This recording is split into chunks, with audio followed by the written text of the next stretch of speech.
Meet Arthur John Priest. No, he isn't famous for being a painter or for discovering some long-lost treasure. He didn't invent some cool gadget or break any world records. No, Arthur John Priest is famous simply for being unsinkable. Proving one can be both lucky and unlucky at the same time, Priest was involved in and survived several mishaps at sea, including the fateful maiden voyage of the Titanic. Priest was not a rich man interested in sailing for pleasure. He was part of the working class, employed as a stoker or fireman, stuck for hours within the hot bowels of large steam-powered vessels. His job was dirty and difficult. He was responsible for keeping the furnaces lit, feeding them coal to ensure enough steam was produced for the engines to work. He had to be careful about not overheating the system or setting fire to the whole ship. The furnaces had to be carefully watched and constantly fed. He breathed it all in a while, working and fighting with the sweat and the dirt. He would often work shirtless because of the heat and was always covered in black coal dust.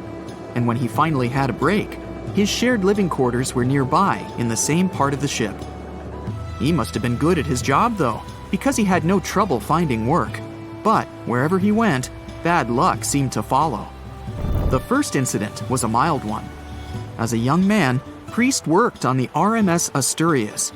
The passenger liner first set sail in 1907, traveling between Southampton in the UK to Buenos Aires in Argentina. At some point during its maiden voyage, the ship suffered a small collision. The damage was bad enough that the ship returned for repairs. Thankfully, there were no reports of any serious injuries. Priest, unfazed, simply went to work on another ship, but his bad luck lingered on the Asturias. In 1914, the Asturias became a hospital ship, helping care for sick men and women around Europe while bringing them home to England.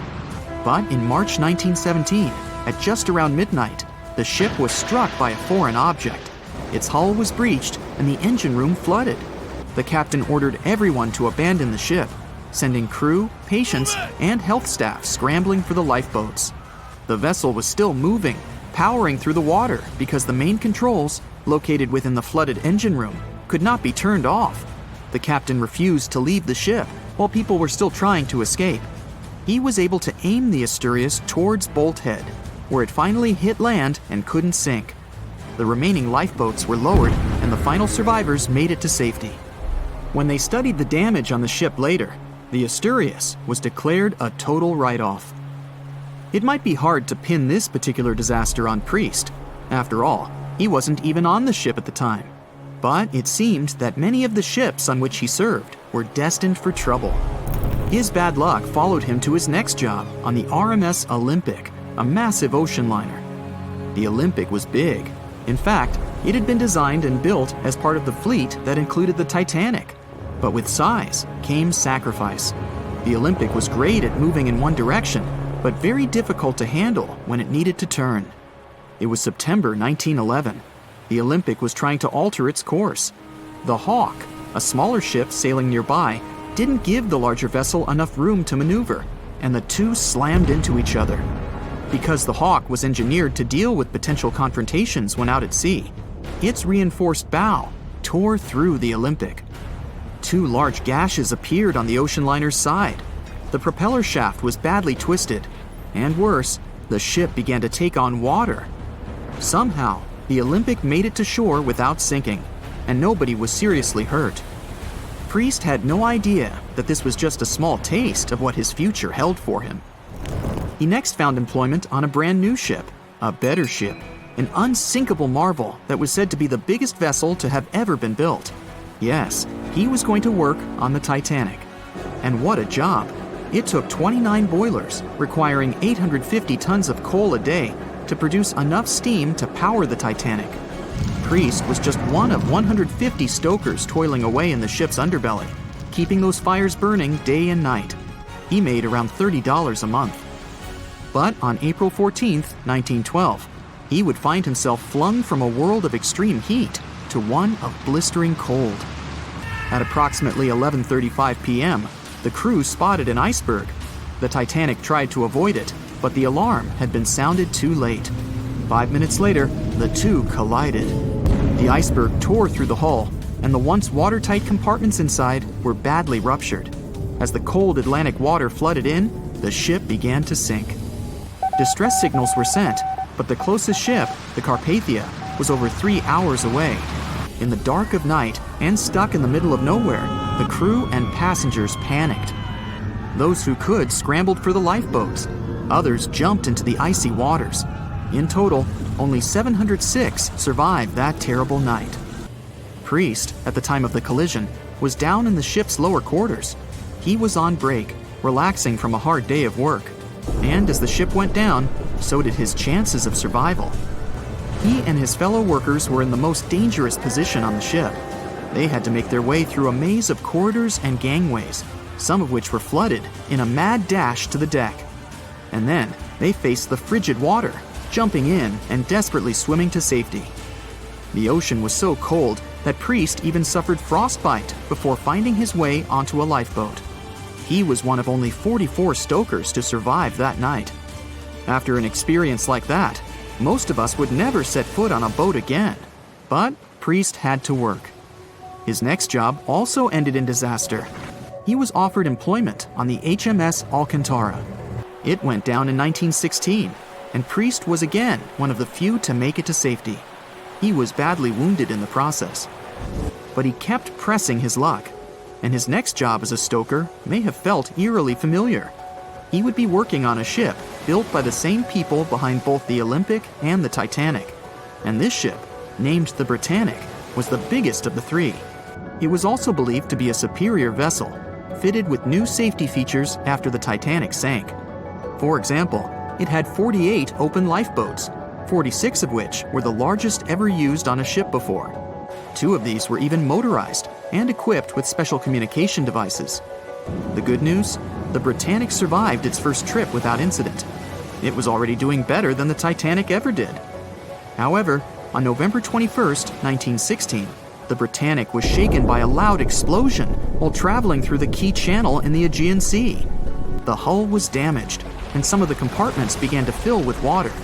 But, unlike the Titanic, the Britannic had been designed for just such an emergency.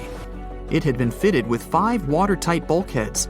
Intact, these would help keep the ship safe and floating for a much longer period of time. But there was one issue.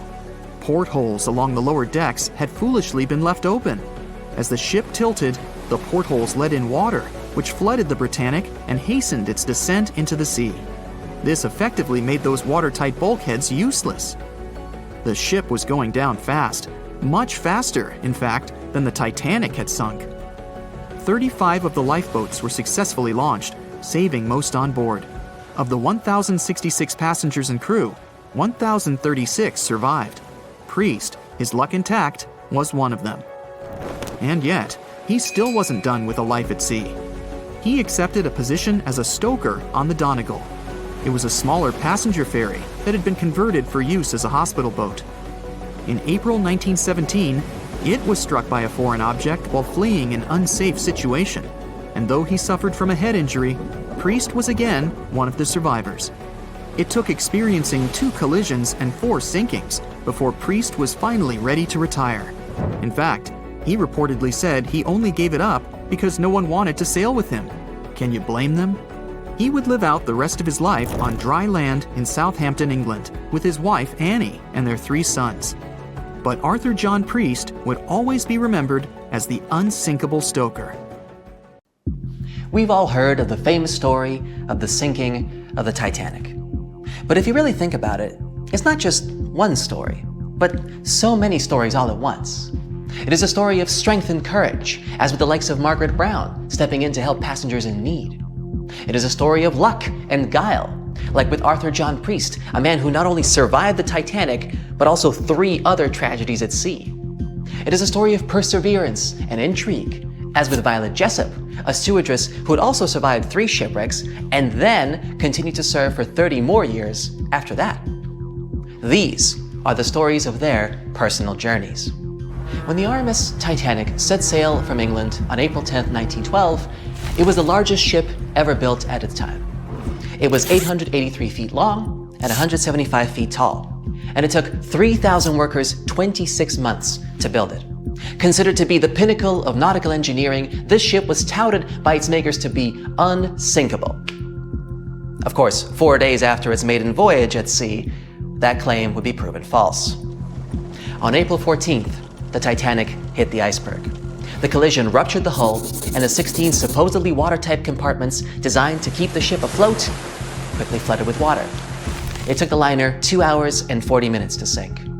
And of the 2,240 passengers and crew on board, only 706 survived. One of those survivors was Margaret Brown.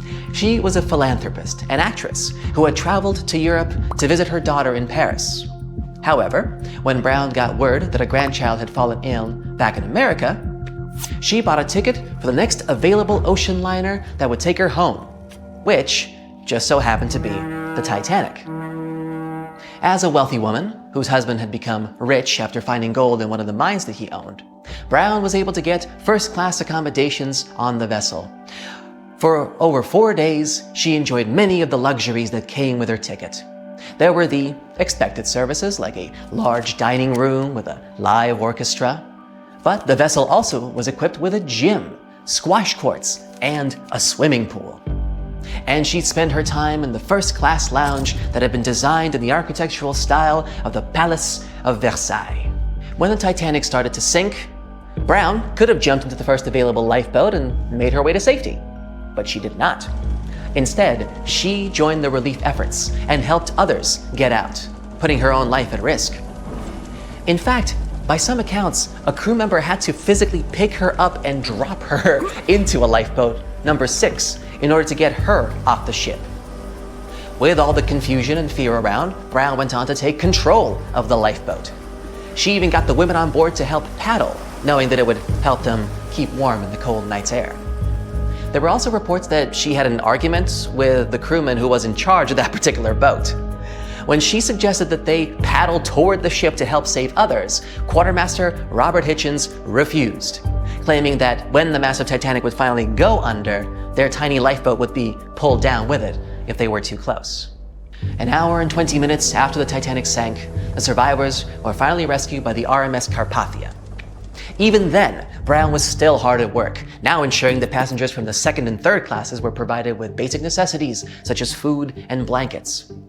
Initially dubbed the heroine of the Titanic, she would later be nicknamed the unsinkable Molly Brown.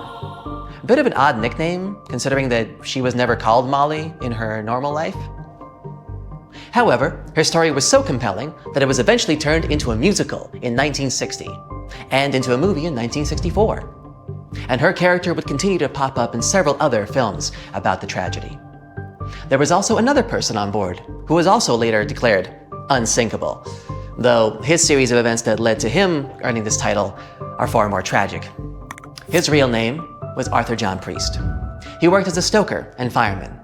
This meant that he spent most of his time below deck, helping shovel coal into the furnaces that created the steam needed to keep the ship moving.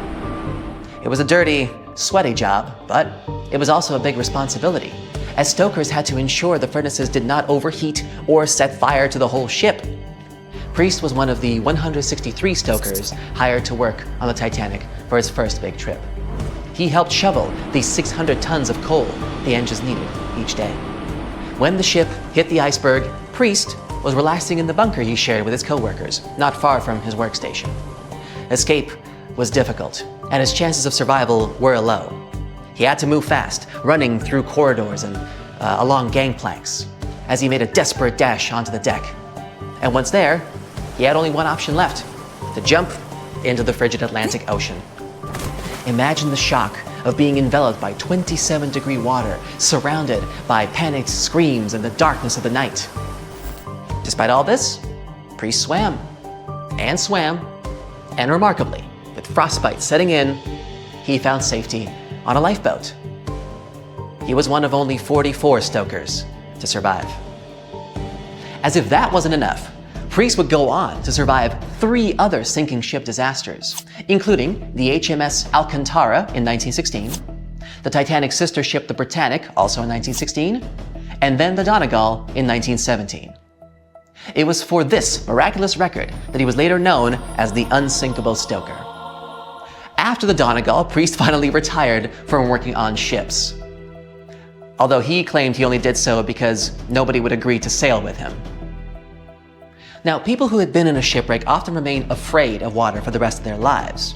But let me tell you a story of a woman who survived not one, not two, but 3 ship disasters and then continued to work on cruise liners as a stewardess. Meet Violet Jessop, Miss Unsinkable. Her childhood can be described in one word: short. Violet had to grow up very quickly to take care of her siblings. She was the oldest of 9 children. Life became even more difficult when she became very ill. The doctors were sure that she wouldn't survive, but she did.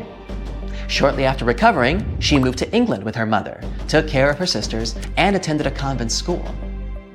Her mother worked as a stewardess at sea, and when she fell sick, young Violet followed in her footsteps.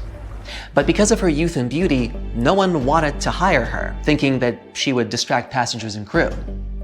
But Violet didn't give up, and instead came to one of the interviews in her worst clothes and with unkempt hair. She wanted to show that she was ready for hard work on the ship. She was hired on the spot.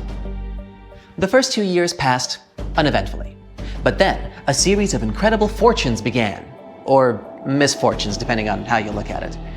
In 1910, Miss Jessop got a job on the most luxurious liner of its time, the Royal Mail ship Olympic. This ship sailed across the Atlantic from England to America.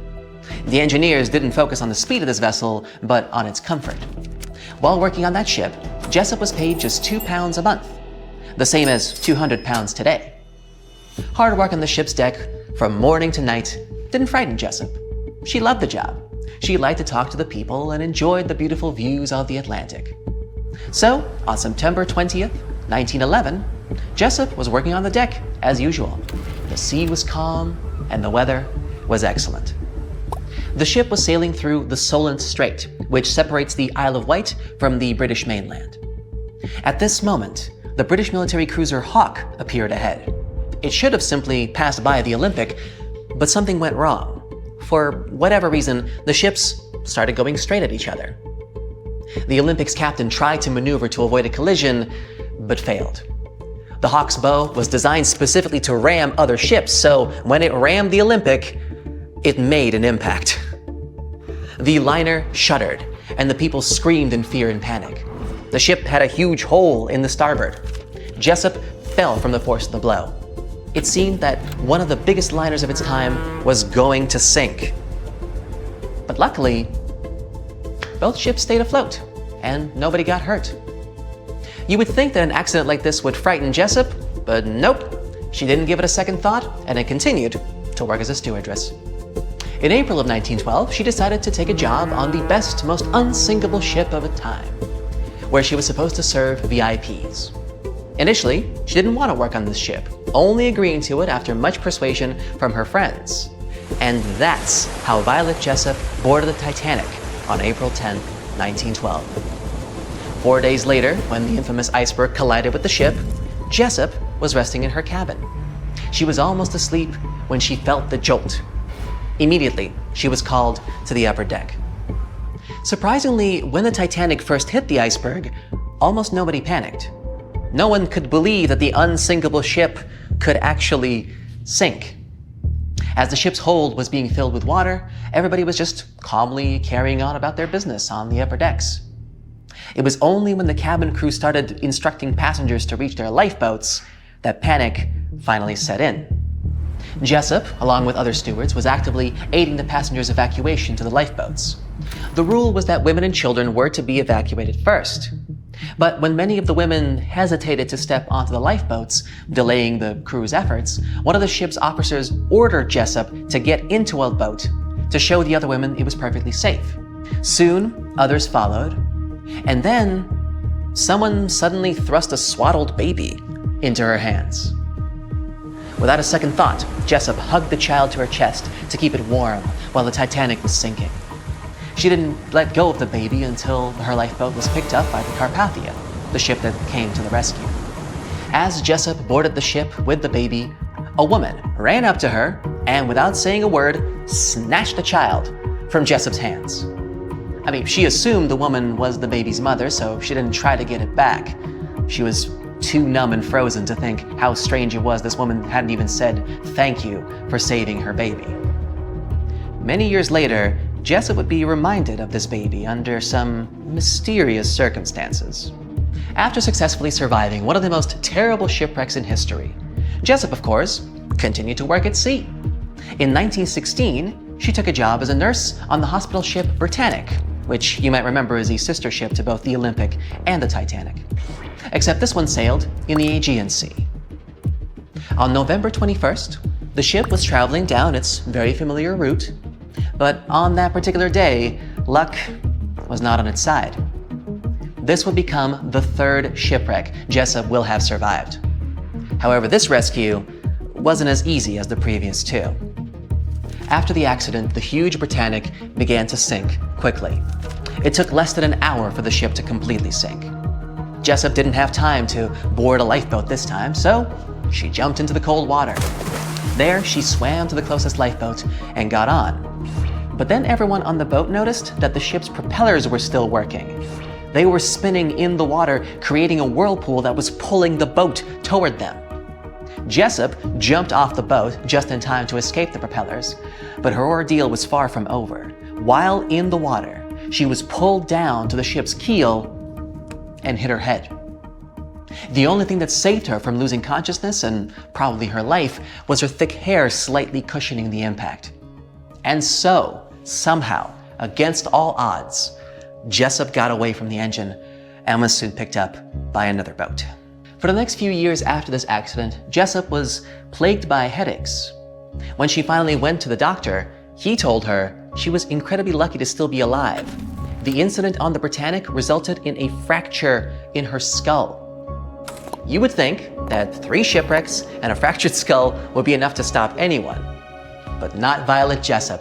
She continued to work on cruise ships until the year 1950. She even cruised on the world twice on the luxury liner Belgenland. Fortunately, the rest of Miss Jessop's career went without any further mishaps. In 1950, she moved to Great Ashfield in Suffolk County, having worked at sea for almost 42 years. Content with her career, she settled in a large cottage built in the 16th century. But a year into her retirement, she received a strange phone call. It was late at night, and Jessop was asleep when the phone rang. She picked up the phone and heard a woman's voice on the other end. The lady didn't introduce herself and asked right away, "Excuse me, was it you who saved a baby on the Titanic?" Jessop answered, "Yes, it was me." She laughed and hung up. Jessop later told her friend about this strange call. She assumed that some kids were playing a joke on her, but Jessop had never told anyone about the baby before that call.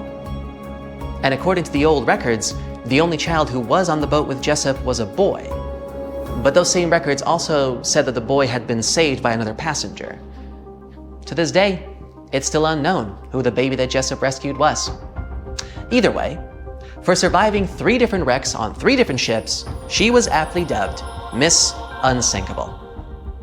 And there you have it, 3 incredible stories of 3 remarkable individuals. And there's many more like them. Stories like these prove there's a hero in all of us that can come out in unexpected circumstances. But of course, I hope you'll never need to put that theory to the test. See you next time, and safe travels. In the Titanic movie, you won't see any fumes above the 4th funnel of the legendary ocean liner, and it's not a mistake. Back in 1911, the year before the Dream ship's departure, large ships would mostly sail with 4 chimneys. They needed those to draw heat and fumes from their massive boilers. The Titanic was a real engineering gem that only needed 3 chimneys to function. So the 4th was added for balance and more impressive looks. The White Star Line thought the public would have been disappointed to see only 3 pipes on the greatest ship of all time. The Titanic's sister ships, the Olympic and the Britannic, also had 1 fake funnel each for the same reason. The dummy chimney wasn't completely useless and served for ventilation. It took out the fumes from the machine spaces in the lower decks and from one of the first-class general rooms. 1 big ventilation funnel, instead of several small ones, helped to declutter the upper decks and left more open space for passengers to enjoy their strolls. When Titanic went down, the funnels, each weighing 60 tons, went down with the rest of the ship. They were made extra tall to make sure the passengers weren't covered in the soot being ejected. Their height and weight let them stay in the upright position. The forward funnel, followed by the others, fell only when the ship went for the final dive. Those chimneys were much lighter than the bow, so they spread among other debris. The light material they were made of flattened once it hit the bottom, and the iron-eating bacteria living deep down took care of it later. The bow of Titanic remained intact when it hit the seabed, but the stern was completely mangled. When the famous ocean liner hit that iceberg, things got really messy. It took the future movie star a whole 2 hours and 40 minutes to submerge completely.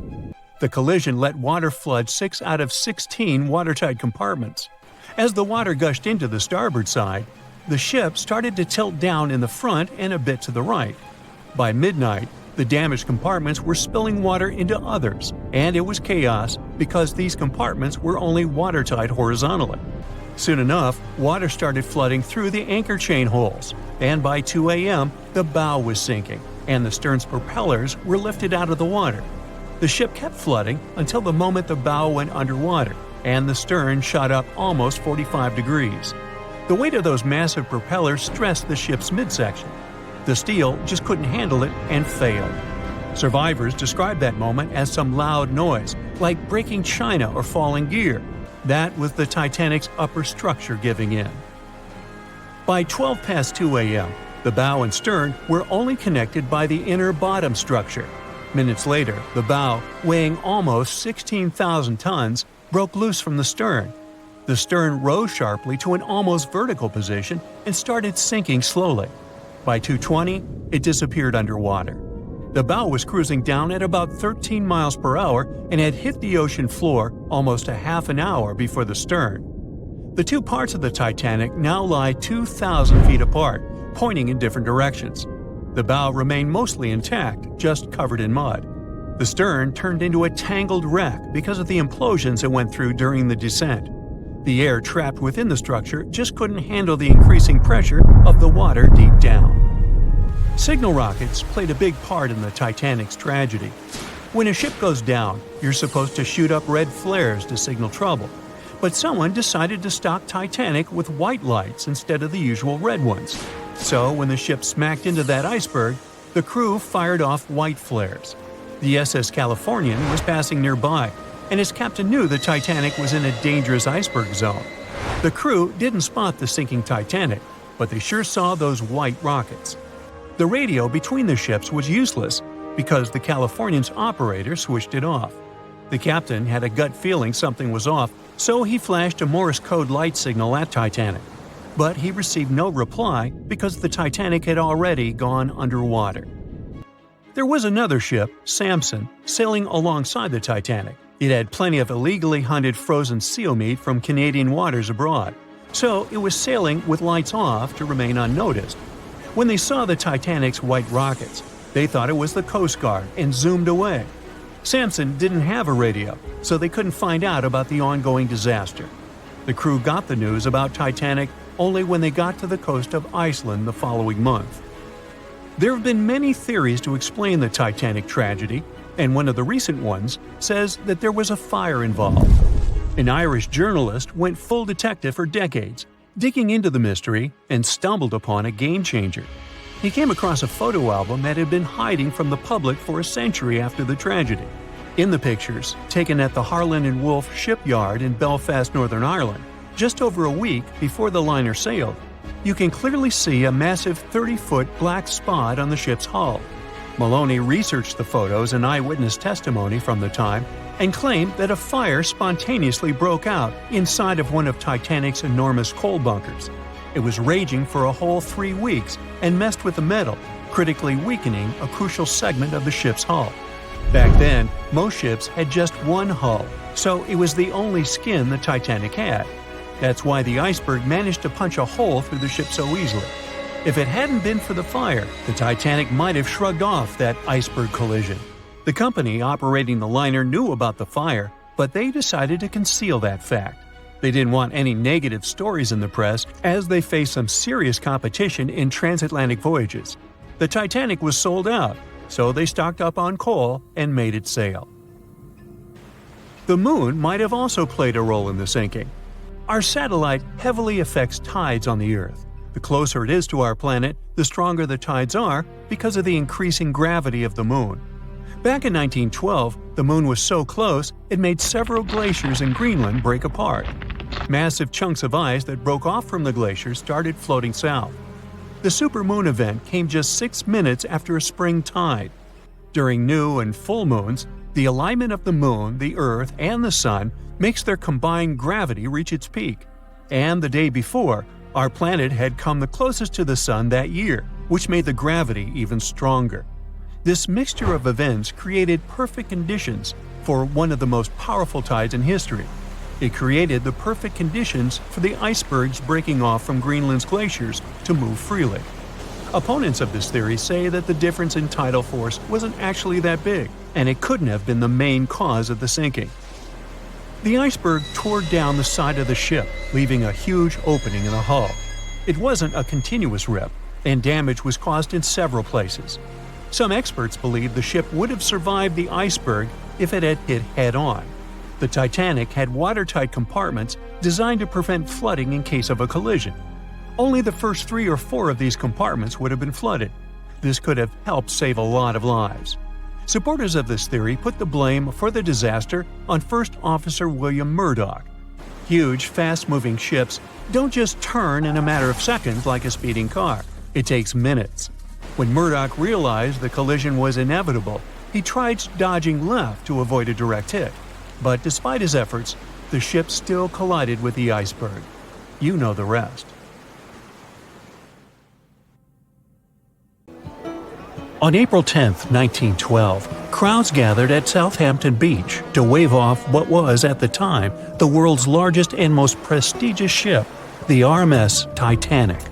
The cost of the most expensive first-class parlor ticket was $4,350. That's around $70,000 in today's money. But barely 5 days after steaming away, the ship was swallowed by the Atlantic Ocean. So let's rewind and go back to what actually happened on that fateful night. The captain wanted to set a speed record for the ship's maiden voyage and arrive early. The ship was deemed unsinkable, so he went full throttle into the dark Arctic waters. After spotting the 100-foot iceberg, the crew desperately tried to steer the vessel away and avoid the collision, but the Titanic was traveling too fast, and the iceberg tore down the side of the ship, creating a huge opening in the hull. It wasn't a continuous rip, and damage was caused in several places.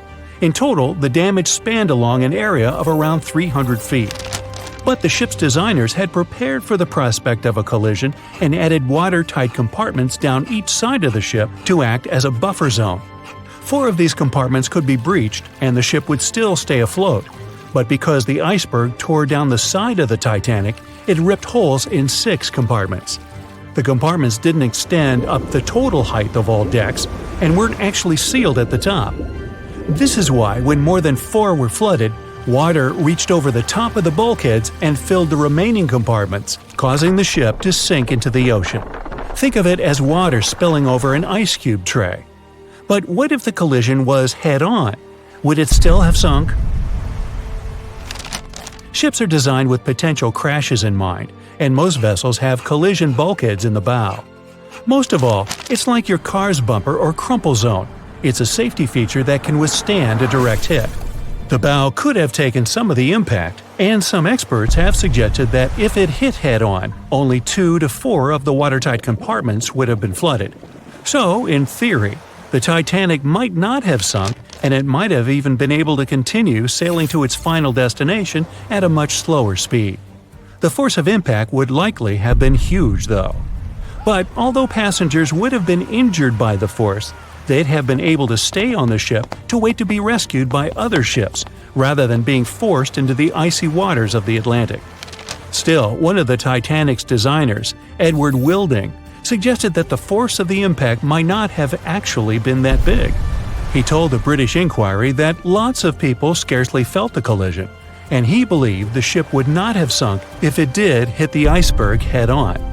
The ship was also designed with remotely operated watertight doors between all compartments. so any floods could have been quickly sorted out.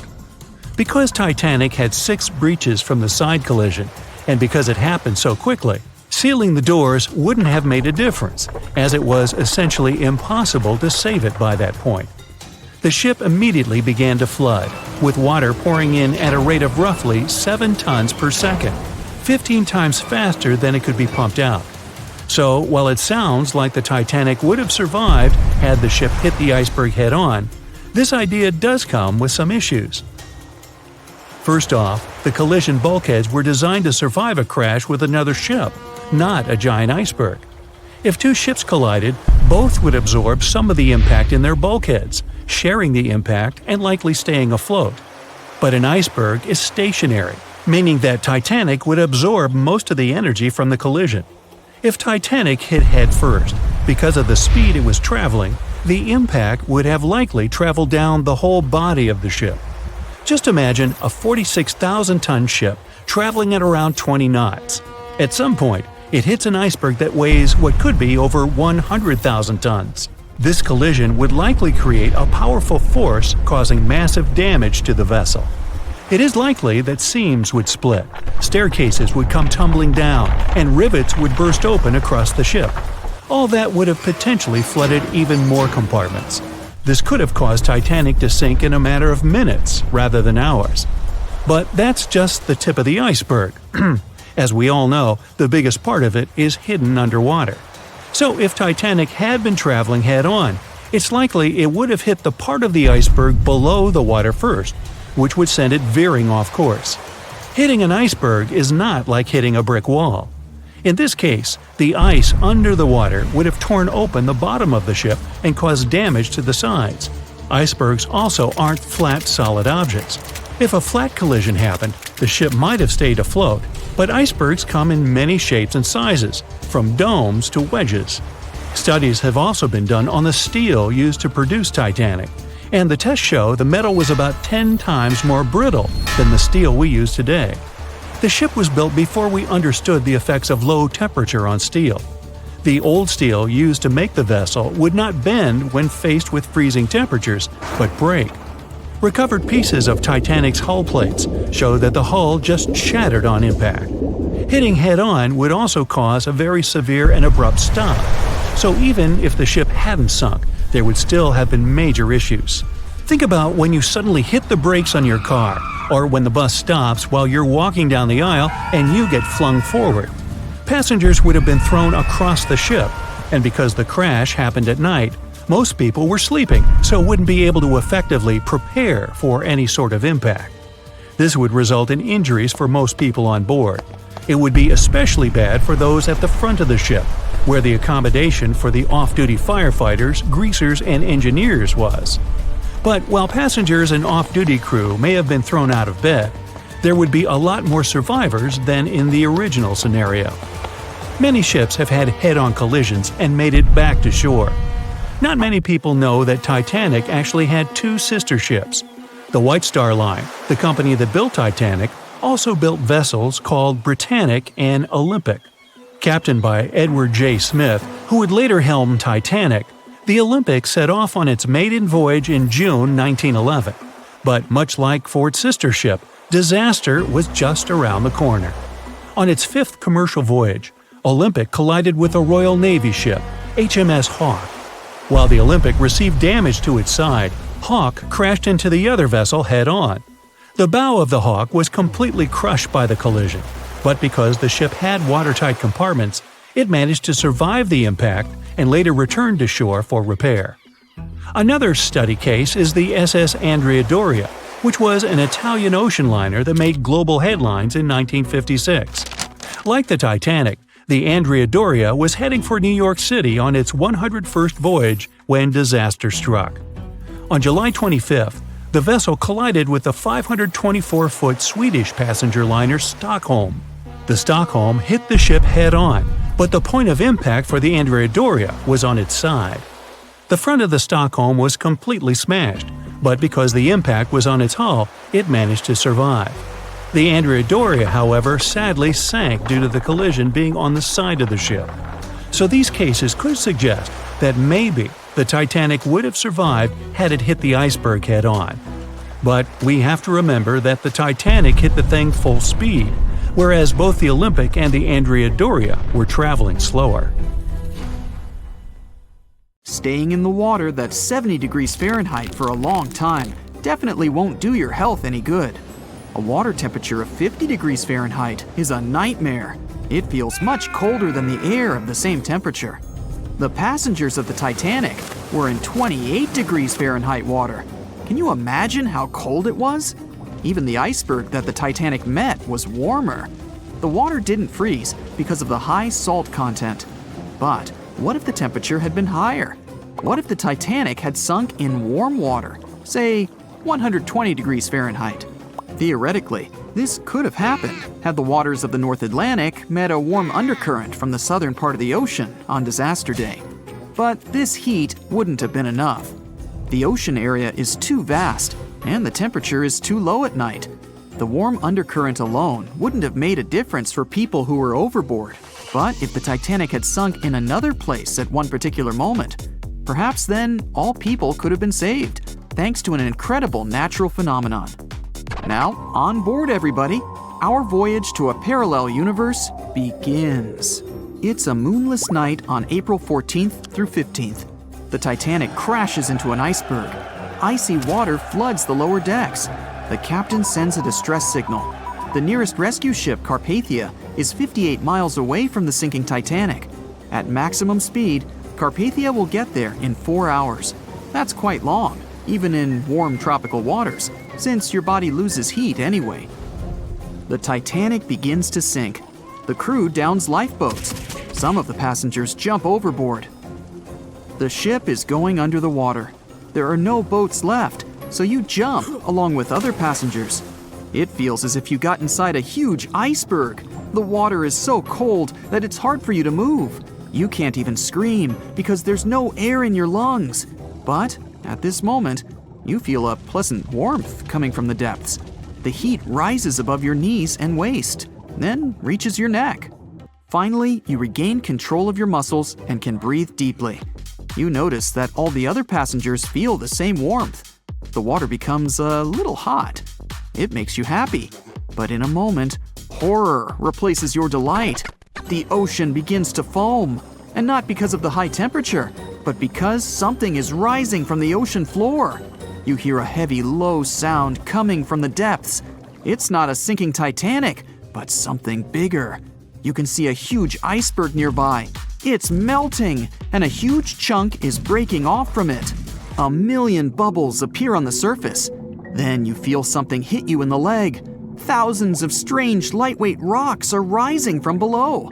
There are also massive plates among them. People use them as lifeboats. You climb on one of those rocks and look at the ship.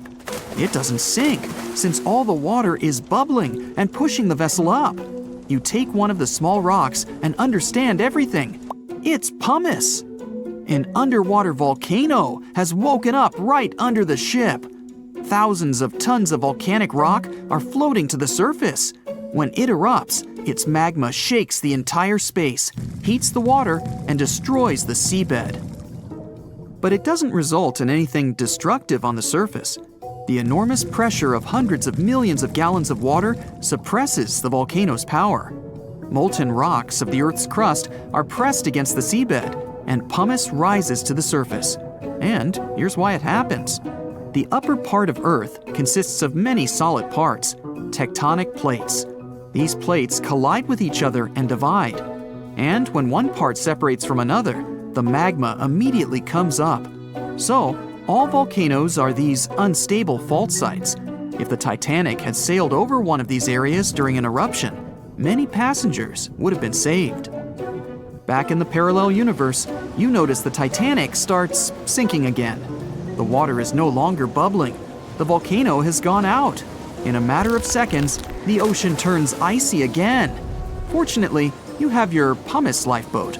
This is enough to wait for rescuers. But let's imagine a situation with no underwater volcano and an iceberg. A situation when the water was warm from the very beginning. One of the engines in the motor compartment of the ship breaks down. Several pipes burst because of increased pressure, and now there's a crack in the ship's body.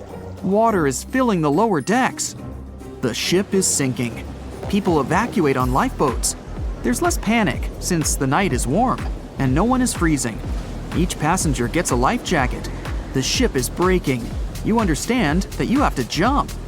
The Titanic goes underwater. Many passengers fall overboard in horror. They dive into the dark ocean and immediately come to the surface. Panic and complete chaos take over. The ship disappears in the dark, and finally, it's all silent. A few minutes pass, and you notice there's no panic at all. The water is warm. Almost all passengers have life jackets. Someone is floating on the wooden ship wreckage. After a couple of hours, the water no longer seems so comfortable. The ocean takes away your body heat. To keep warm, passengers swim closer to each other in a tight circle. Yeah, now it's quite possible to wait for another couple of hours till the rescuers come. People on lifeboats sail closer and take those who freeze on board. Passengers take turns, 20 minutes in the water, then 20 minutes in boats. It's essential not to take your clothes off. Even a wet outfit helps keep your body warm for longer. And when it seems that everyone is saved, somebody screams. A girl in a boat looks scared. She trembles with fear and points her finger into the black water. Passengers try to see what's there and notice a triangular fin. 1, 2, 3. There are so many of them! The noise of the sinking ship has attracted a group of sharks. And now, they are circling the survivors, hoping to satisfy their hunger. They're swimming slowly. It doesn't look like they're going to attack. But you should keep your eyes open, as these fish are some of the world's most aggressive and dangerous sharks, the bull sharks. They can be agile, fast, and unpredictable. They don't swim in the cold waters of the Atlantic, but the water in this parallel universe is perfect for them. The sharks are strong and sturdy. They create the illusion of slowness to relax their prey. They're called bull sharks because of their short, blunt muzzle, like that of a bull, and they like to hit a target or other sharks with their forehead. Several fish are ramming boats. Someone falls into the water. Fortunately, people help them back on board. The sharks aren't going to retreat. Chaos and panic ensue. People are screaming and splashing the water with paddles to scare away the fish, but it doesn't help. One of the sharks opens its toothy mouth and clings to a boat. At this moment, you notice more fins nearby. A pack of great white sharks arrives at the party. They are some of the most dangerous animals on the planet. They're big, fast, and strong, and their 300 triangular teeth lined in several rows are sharp as blades. Great white sharks swim around the boats and scare away the bull sharks. You fall off the boat and see a big fin approaching you. Fear awakens the survival instinct in you. You're trying your best to swim away from the shark as far as possible.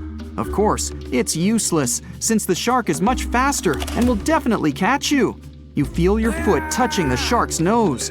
The other foot gets into the toothy mouth. You scream in horror. After a second, the shark lets you go. Great white sharks rarely attack people. If they bite, it's just to test you. After all, the shark's favorite prey is seals. It simply loses interest if it realizes you aren't a seal. But if the shark is starving, it doesn't matter to it what kind of prey you are. Lucky for you, this one is not like that. Those survivors in the boats have almost nothing to fear either. Great white sharks don't attack them. They can push boats slightly, but only to test them. The great white shark is swimming away from you. But a bull one appears, and it looks like it's hungry. The shark is swimming towards you, opens its mouth, and a loud ship horn penetrates the water. This is the RMS Carpathia that has come to the rescue. All the sharks swim away scared. All passengers are saved. Back in our universe, another ship that had been nearby could have saved the passengers much earlier. But that's another story. A beam of electric light pierces the darkness over the calm waters of the Atlantic Ocean. The Titanic is quietly making its way through the waves, its passengers asleep, when suddenly a monstrous white shape is caught in the light beam. The fateful iceberg is about to rend the side of the legendary ship.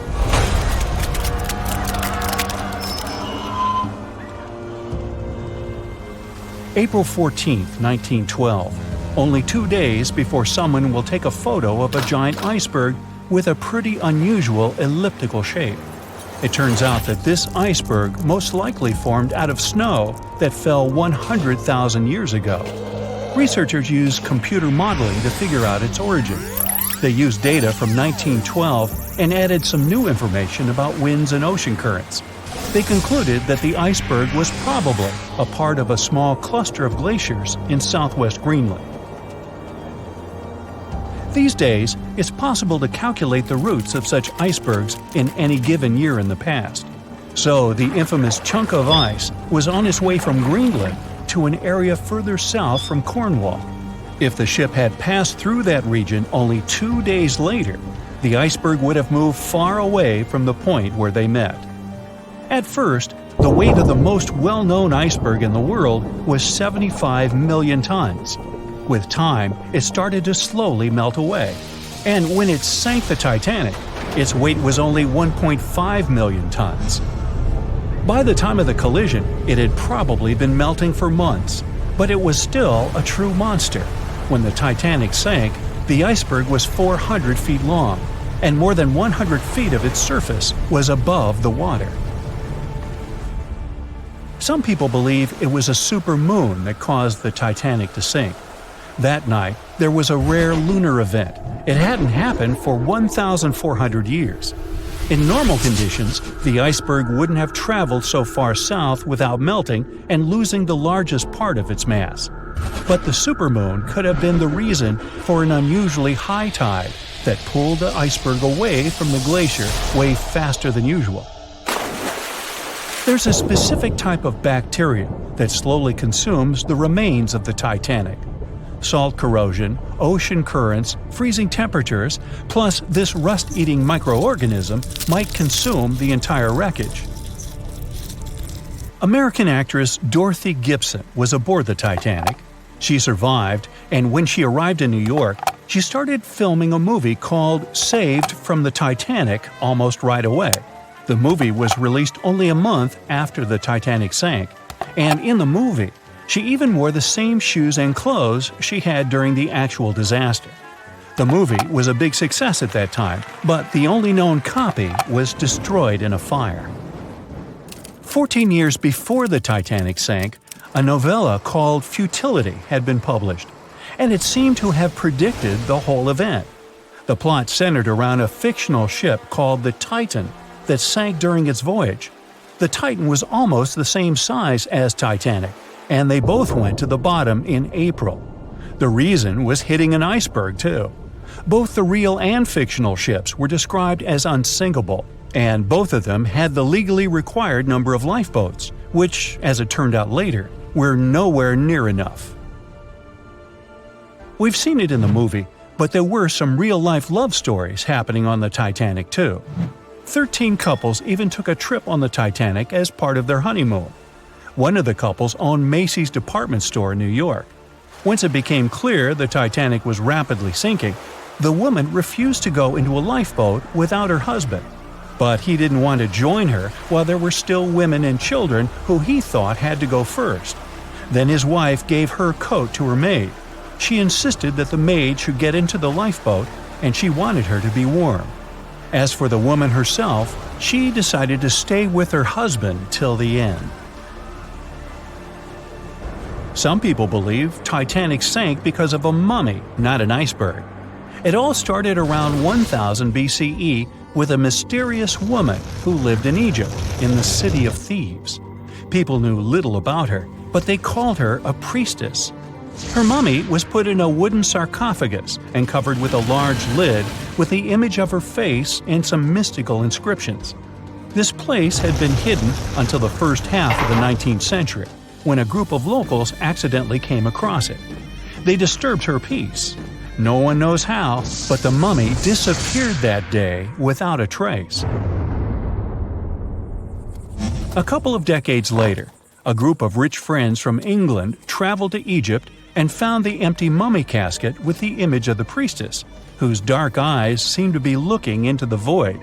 They decided to buy it, but the buyer disappeared the same night before he even got the case. All members of the group had some accidents. The casket changed its location a couple of times until it, as some believe, ended up on the Titanic. It took more than 70 years for a robot submarine to find the ruins of this legendary ship. The wreck lies nearly 13,000 feet under the surface of the Atlantic Ocean, split into two halves. Why did the liner break apart? No one knows exactly. Some think it happened because of the water that got inside when the ship collided with the iceberg. The pressure was so powerful it separated two parts of the vessel, starting with the ship's bottom structure. Others say it was because of the hull rivets. They had a high concentration of slag or smelting residue, and that's something that can cause the metal to split apart. The ship generally had many flaws, starting with the design. The watertight bulkheads weren't completely sealed on top. This allowed the water to flow between the compartments and, in the end, sink the vessel. The iron of the ship's rivets and steel of the hull ended up ruined because of high sulfur content, cold temperatures, and high speeds. The steel shattered and the rivets popped out quite easily. Because of this, Titanic sank 24 times faster than it would have otherwise.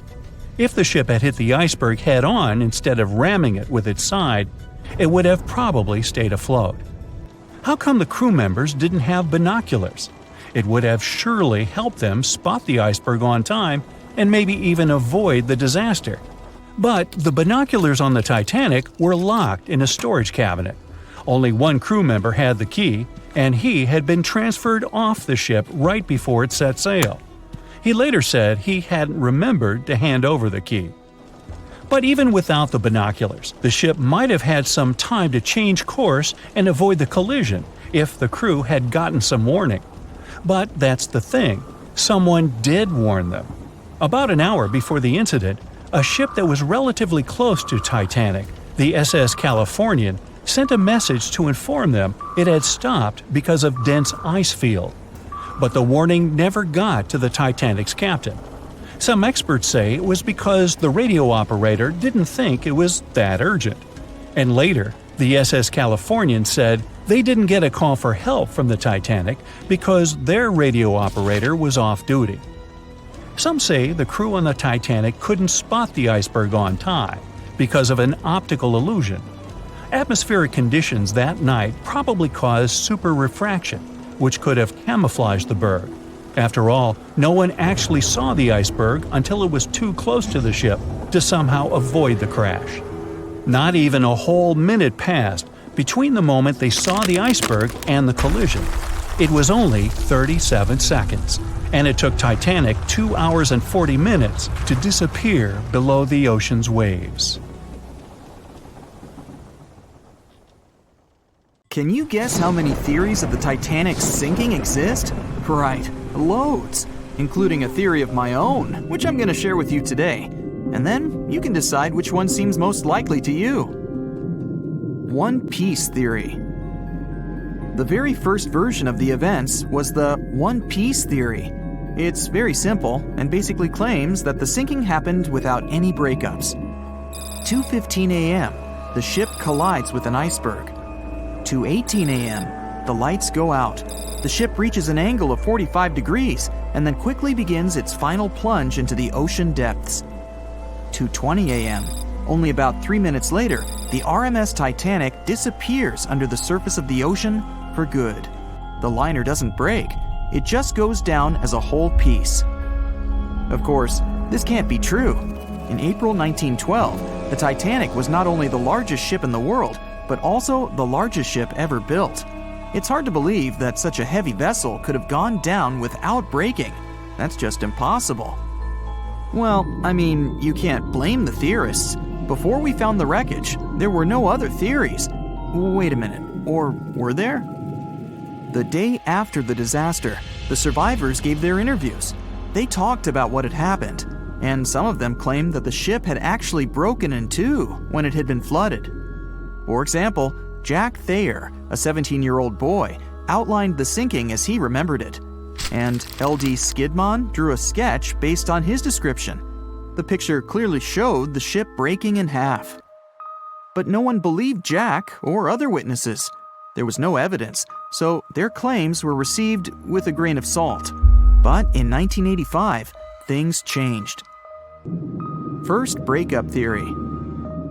That's when Robert Ballard found the wreckage of the Titanic in the depths of the ocean. When people saw the wreckage, it became clear that Jack and the other survivors had been right. The Titanic did indeed break in two when it sank. So it's time for a new theory. 2:15 a.m.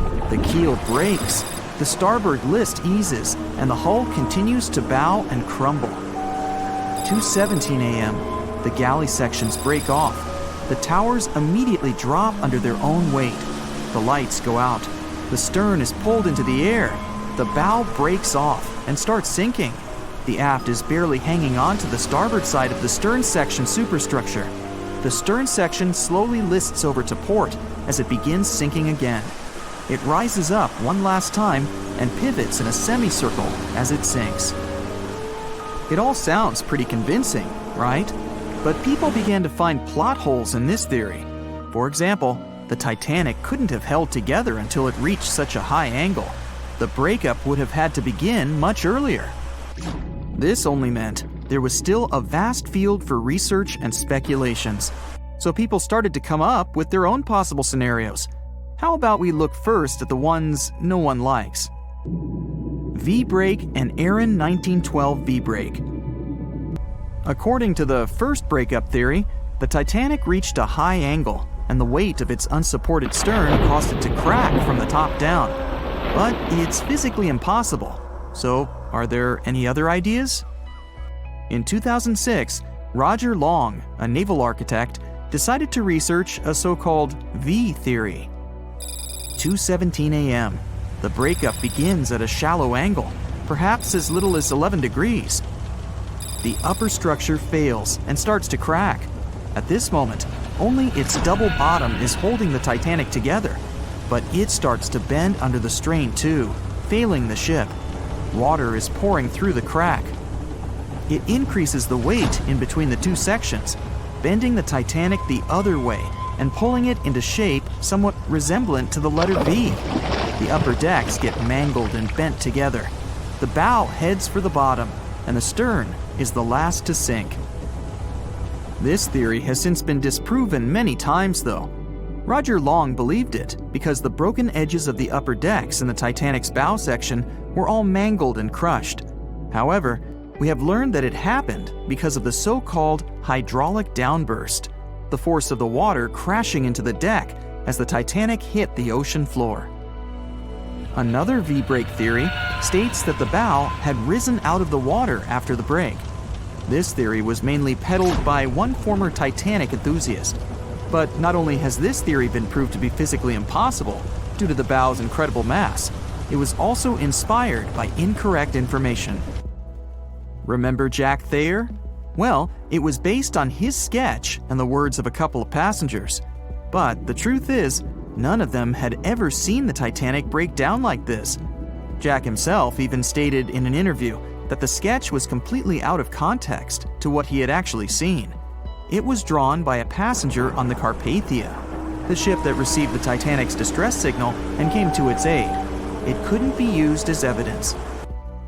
Now that we know this, let's move on to the theories that most people believe in. James Cameron's banana peel theory.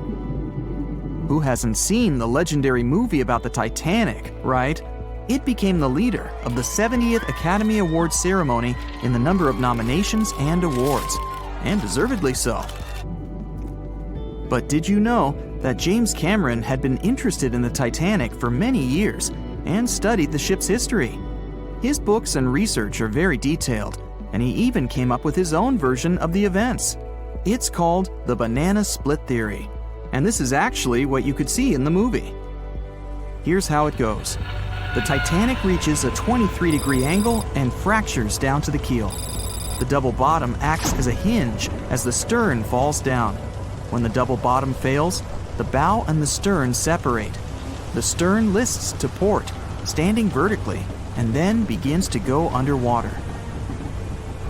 This theory is the most scientifically accurate one, along with Roy Mengott's theory. Wait, who's Roy Menggott? Mengot Theory. Roy Mengot was an engineer who came up with the most plausible theory for the time being. 2:17 a.m. The lights go out on the Titanic. At this moment, the ship is at an angle of 20 to 23 degrees. Suddenly, the vessel snaps in two just around the third funnel. It causes the stern to settle into the water. The keel fails first. The draft and lower hull are crushed and break apart. Water surges into the bow and stern of the ship through the huge cracks, causing the bow section to sink beneath the waves. The stern rises up to the angle of 70 to 90 degrees, and then it sinks too. This theory seems to make the most sense, but it's quite controversial. The survivors who saw the breakup stated that the stern had settled back with the bow completely missing. Mengot's theory, however, contradicts that statement, while James Cameron's scenario takes this into account. Are you thinking what I'm thinking? The truth must be somewhere in the middle. My version. Now, as promised, I'll provide you with my version of the events. Well, it's not really my theory, more like a combination of Roy Mengot's and James Cameron's ones. I believe that James Cameron was right about the breakup. 2:17 a.m. The ship is at a high angle.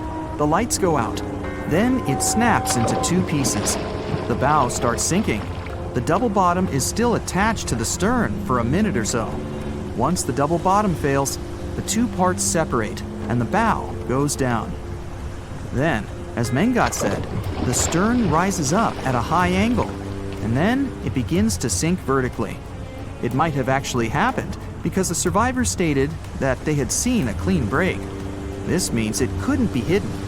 And they had also seen the stern staying vertically in the air for a long enough time, probably a few minutes, before disappearing. Anyways, all of these are just speculations.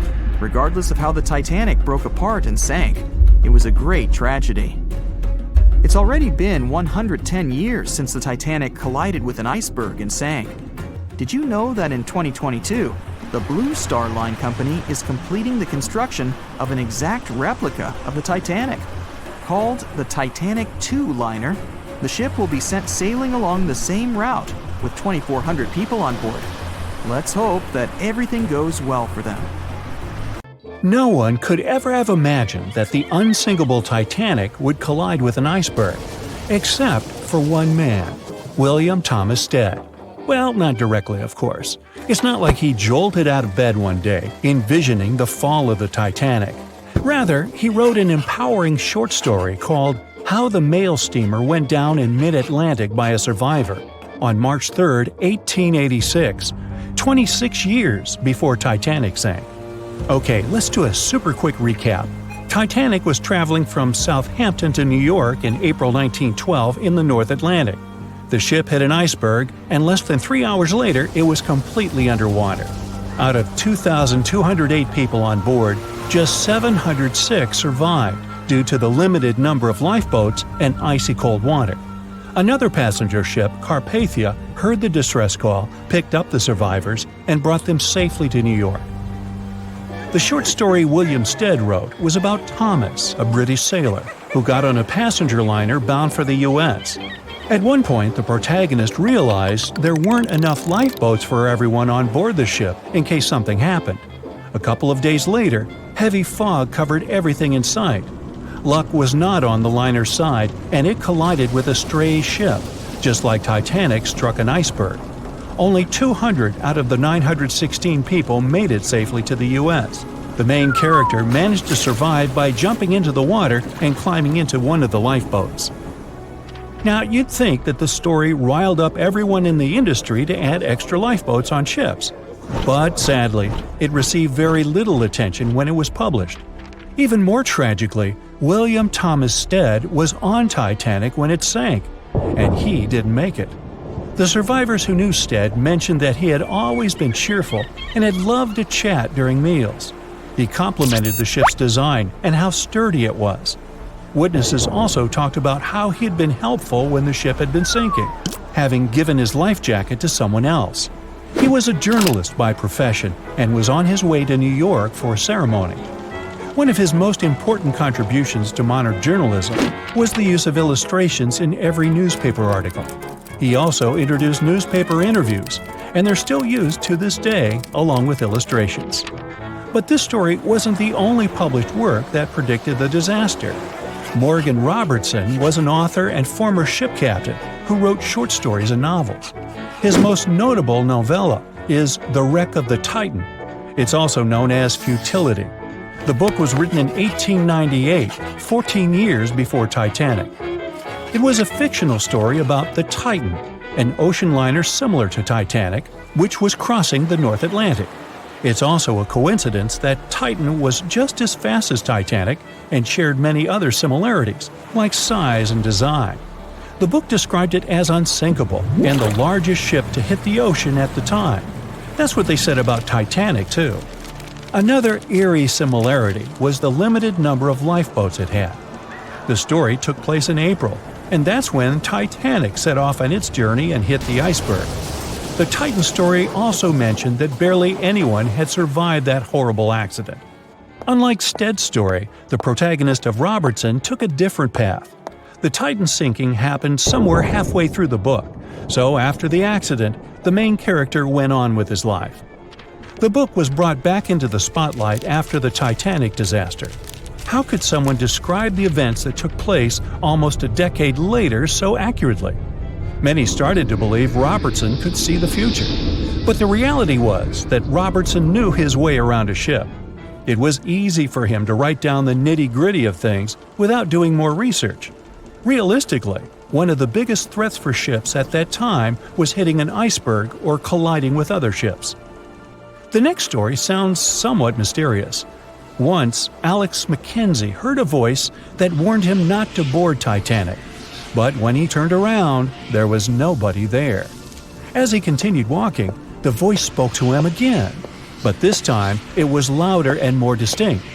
He took the warning seriously and decided to cancel the trip and go back to Glasgow, Scotland, his hometown.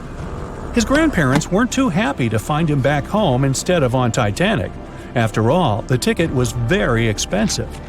That disappointment very soon disappeared when they heard that the ship had struck an iceberg. John Coffey was a member of the crew of Titanic, but he decided to ditch the ride when the ship stopped at his hometown in Queenstown, Ireland. His inner voice told him to get off the liner, and he did. He was only 23 at the time, and for someone his age, it could be a major career boost and an opportunity to grow. Despite the horrible tragedy, the guy signed to work with the RMS Mauritania just months after the Titanic sinking. Talk about commitment. Some added info was revealed about what may have contributed to the fall of Titanic. The constructors insisted that the ship was unsinkable, but many people later theorized that the vessel's steel plates had been too frail for the freezing Atlantic water. It may have caused the rivets to pop, allowing ocean water to seep inside. Another theory is that there may have been a fire in the hull of the Titanic that had been raging for 3 weeks before the voyage. The fire softened the steel, allowing the iceberg to cut through it like a hot knife through butter. Some pictures before the ship set off on its journey show black marks on the hull, which could have been caused by fire.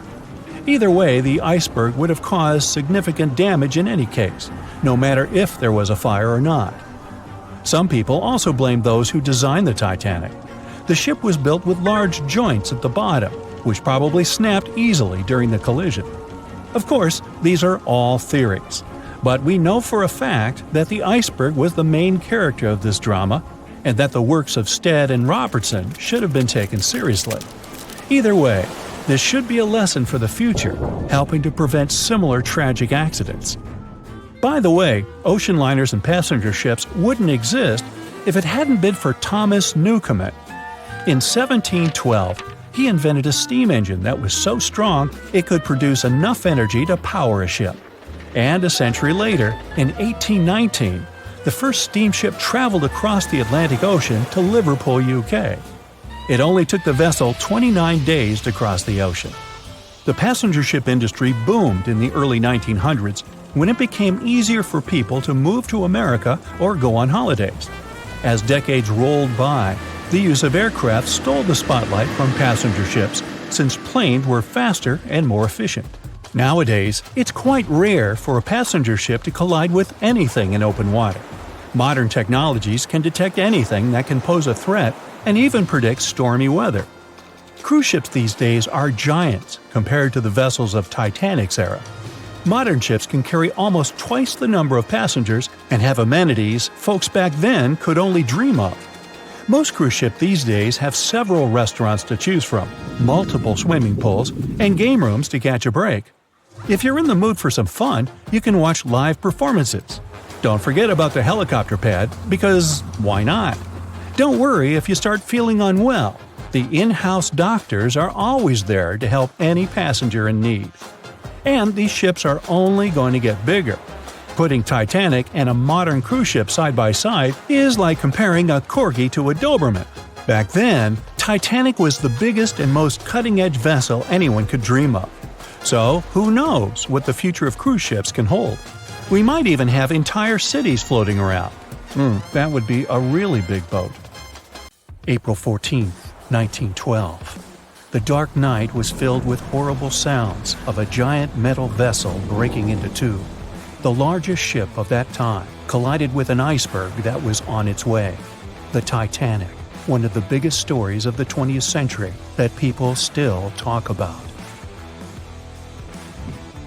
The starboard side of the giant vessel brushed up against the iceberg. It was 11:40 p.m. when things started going wrong. This iceberg caused enough damage for at least 5 watertight compartments in the hull to start filling with water.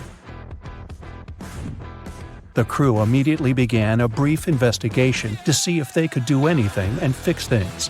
They had no one to rely on, all alone in the darkness of the cold night, far away from the land, the North Atlantic Ocean, around 400 miles south of Newfoundland, Canada.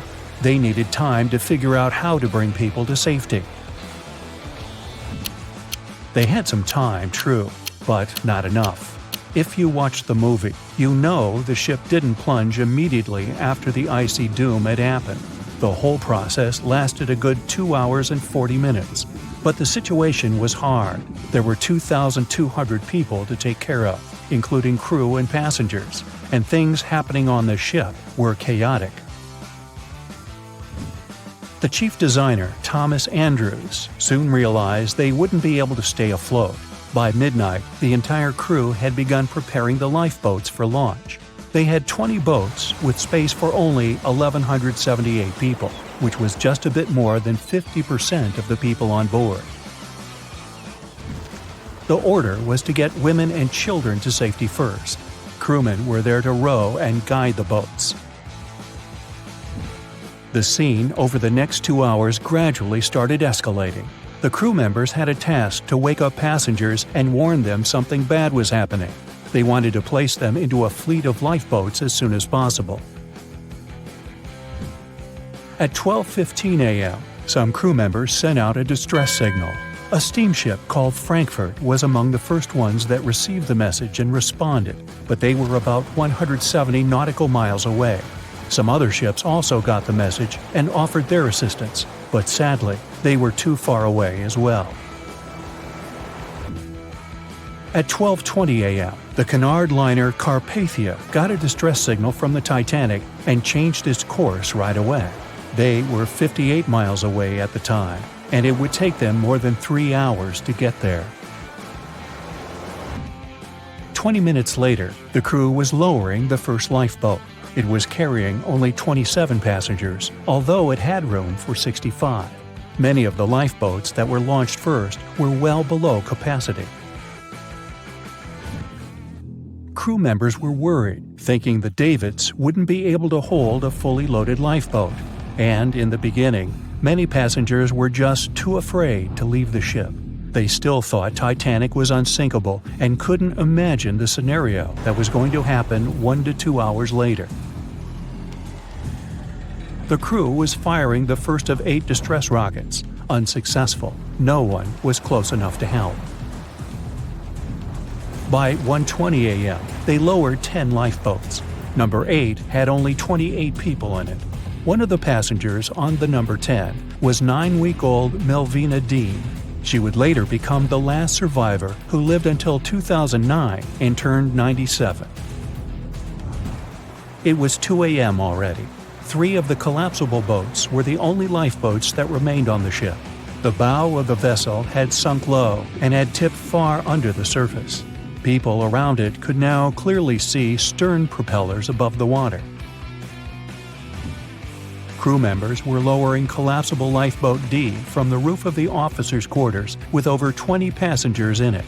As the ship's bow went under, the water was washing collapsible A from the deck.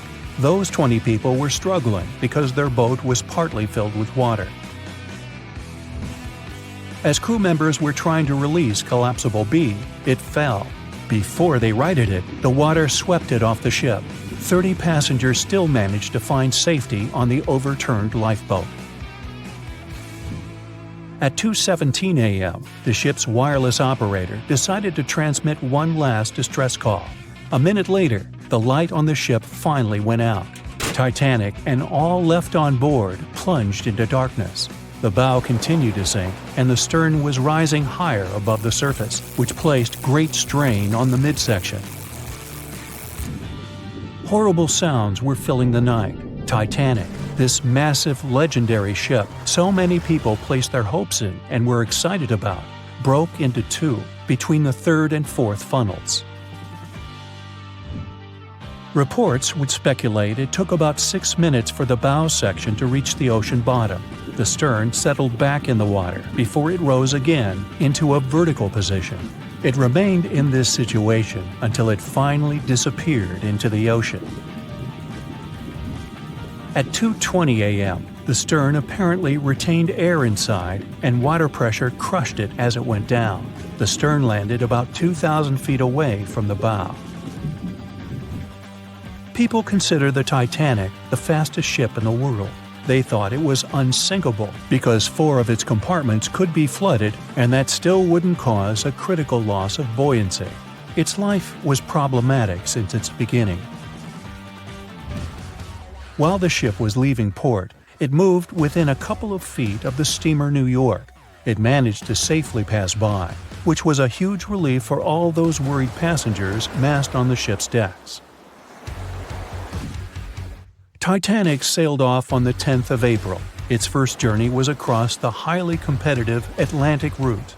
On the launch day, the Titanic became the biggest movable object in the history of humankind, 882 feet long, 92 feet wide. Not that big if you compare it with today's ships. The biggest cruise ship in the world today is Royal Caribbean's Symphony of the Seas, which is roughly 5 times the size of Titanic. If you put that ship in a vertical position, it would be nearly as tall as the Empire State Building, which is 1,250 feet without antennas. But Titanic was a huge attraction back in its time. At one moment of their journey, they stopped in France, after which they made another stop in Ireland. Once the final passengers boarded, the massive ship set out at full speed for their final destination, New York City. 4 days after the beginning of its journey, Titanic failed to divert its course from a huge iceberg, the story we all know about. Only 700 people survived, and most of them were women and children. The night was extremely cold, 1 hour and 20 minutes after Titanic had gone down to the bottom of the ocean. Survivors weren't even sure someone was coming to save them. Finally, they saw the light. It was Carpathia coming towards them. They came for the people in the lifeboats. The crew brought them aboard and pulled a handful of other passengers out of the water. Many ships tried to contact Titanic a few hours after it sank. Their messages were never returned. Later, when there was an investigation of what really happened, they discovered the Leyland liner California had been less than 20 miles away when Titanic was sinking. But the crew didn't hear the distress signals coming from Titanic because their radio operator was off duty. Countries from both sides of the Atlantic were shocked and horrified when they heard details of what happened to Titanic.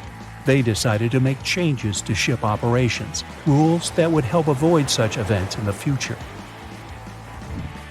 They held the first International Convention for Safety of Life at Sea, where they adopted rules for every ship to have lifeboat space for each passenger on board. Also, lifeboat drills became mandatory.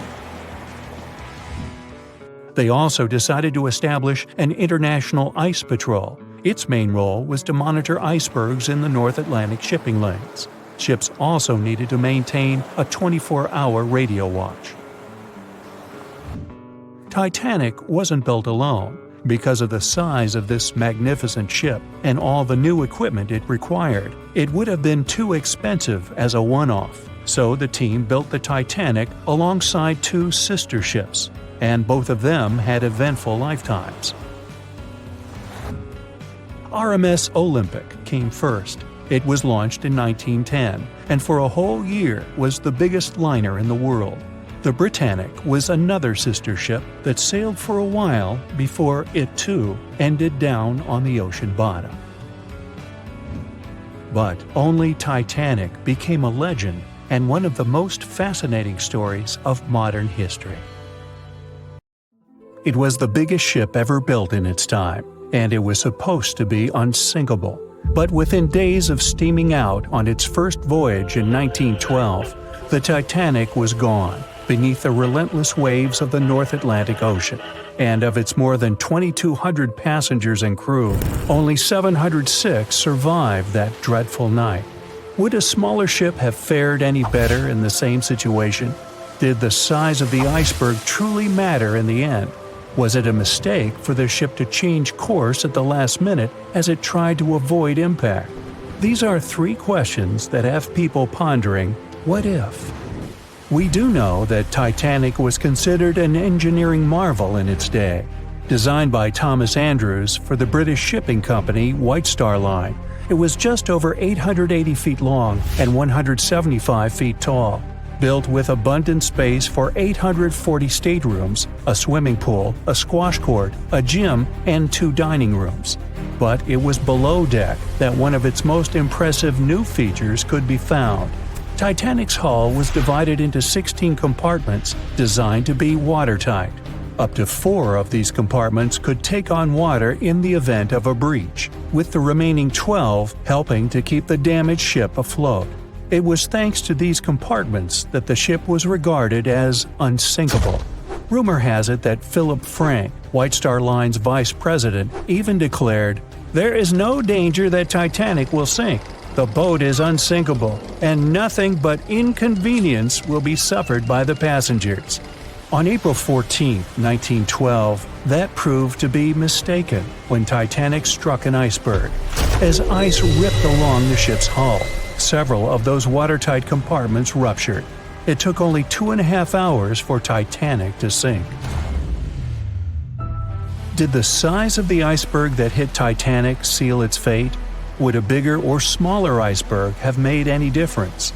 Icebergs come in a wide variety of shapes and sizes. They are pieces of ice that have broken away from glaciers or ice shelves in the Arctic and Antarctic, and are now wandering across the ocean until they eventually melt. One of the tallest icebergs ever found would have easily dwarfed Titanic. Discovered in 1957, it was 550 feet high. That's close to the height of the Washington Monument. Imagine ramming into something that big. Smaller icebergs, though, can turn out just as dangerous. Some are the size of houses and called bergy bits. Others, closer to the size of a car, are called growlers. These can be much harder for ships and boats to locate, making them more difficult to avoid. And though smaller, they can produce a lot of damage when hit. It's also critical to recall that icebergs are always bigger than they seem, with the majority of their mass lurking below the ocean surface. In fact, over 80% of an iceberg's volume is underwater. Most of its sharp, jagged edges cannot be seen. Roam too close, and you risk damaging your ship's hull. Because Titanic had little notice of its impending doom, a smaller iceberg, struck at the same angle, could still have been enough to bring that mighty ship down. Now, it's possible that had the iceberg been larger, it would have been spotted sooner. Titanic might have had time to alter course and avoid the impact. But missing that one iceberg would not have guaranteed Titanic's safety. It was traveling in a dangerous stretch of the Atlantic called Iceberg Alley. It's located 250 miles east and southeast of Newfoundland, Canada. Behind one iceberg, there could be another, and another after that. And so the crew on board had to remain very attentive to avoid several potential collisions, not just one. A smaller ship might have been better suited for the trip. Titanic's size was certainly a challenge when it came to steering. In fact, it had just left her dock in Southampton when it nearly collided with another smaller ocean liner, the SS New York, missing it by just 2 feet. The gigantic steamship was obviously not made for maneuvering quickly in tight quarters. A ship that size required time and space to change course. But when it comes to ships versus icebergs, a ship's size doesn't always matter. The Islander was a steamship designed to travel the Inside Passage in Alaska. In the summer of 1901, it struck an iceberg, which tore a hole in the front portion or bow of the ship. The vessel did not sink right away, and the crew tried to steer it to safety. Ultimately, its bow completely submerged, and its stern was lifted up and out of the water. It didn't take much longer before the ship sank completely. Of the 168 passengers and crew members, 128 survived, and $3 million in gold was lost. Islander had a 240-foot hull, making it almost a quarter of the size of Titanic, and that smaller size didn't seem to be much help in preventing a collision with an iceberg. And then there was the Hans Hedtoft in 1959. Also known as the Little Titanic or the Danish Titanic, it was referred to as the safest ship afloat. It was 272 feet long with 95 people on board. Much like the real Titanic, the Hans Hedtoft was specifically engineered to handle most of what the sea could throw its way. Along with its double steel bottom, it also had an armored bow and 7 watertight compartments. How could such a ship sink? But it could, and it did. It was on its first voyage, returning to Copenhagen, when it ran into trouble. On January 30th, it hit an iceberg. An SOS was sent, but when the Johannes Cross arrived to help, the Hans Hedtoft was nowhere to be found. The only evidence of the ship's existence was a lifebelt that was washed ashore in Iceland 9 months later. Again, the ship's smaller size didn't work in its favor. A smaller size of Titanic wouldn't have guaranteed a safe voyage in 1912. The final what-if concerns the last-minute choice when the iceberg was spotted and the alarm sounded. First, Titanic could attempt a complete stop, but this wasn't an option as the ship needed a half a mile to come to a halt, and the iceberg was a mere 900 feet away. Second, the Titanic could attempt to avoid the iceberg by steering away from it. This is what the captain ordered, but the attempt was unsuccessful, resulting in a deep gash across the ship's hull. The final option? To hit the iceberg head-on. Would this have made any difference? The answer is an intriguing maybe. Some think a head-on collision would have saved Titanic. In this scenario, the collision would have limited the damage to the very front of the ship. Instead of the iceberg tearing through the hull and compromising several of the watertight compartments, only 4 of the compartments would have been breached.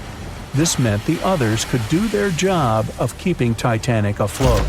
The ship could be stuck, unable to move, but it would remain above water until help arrived.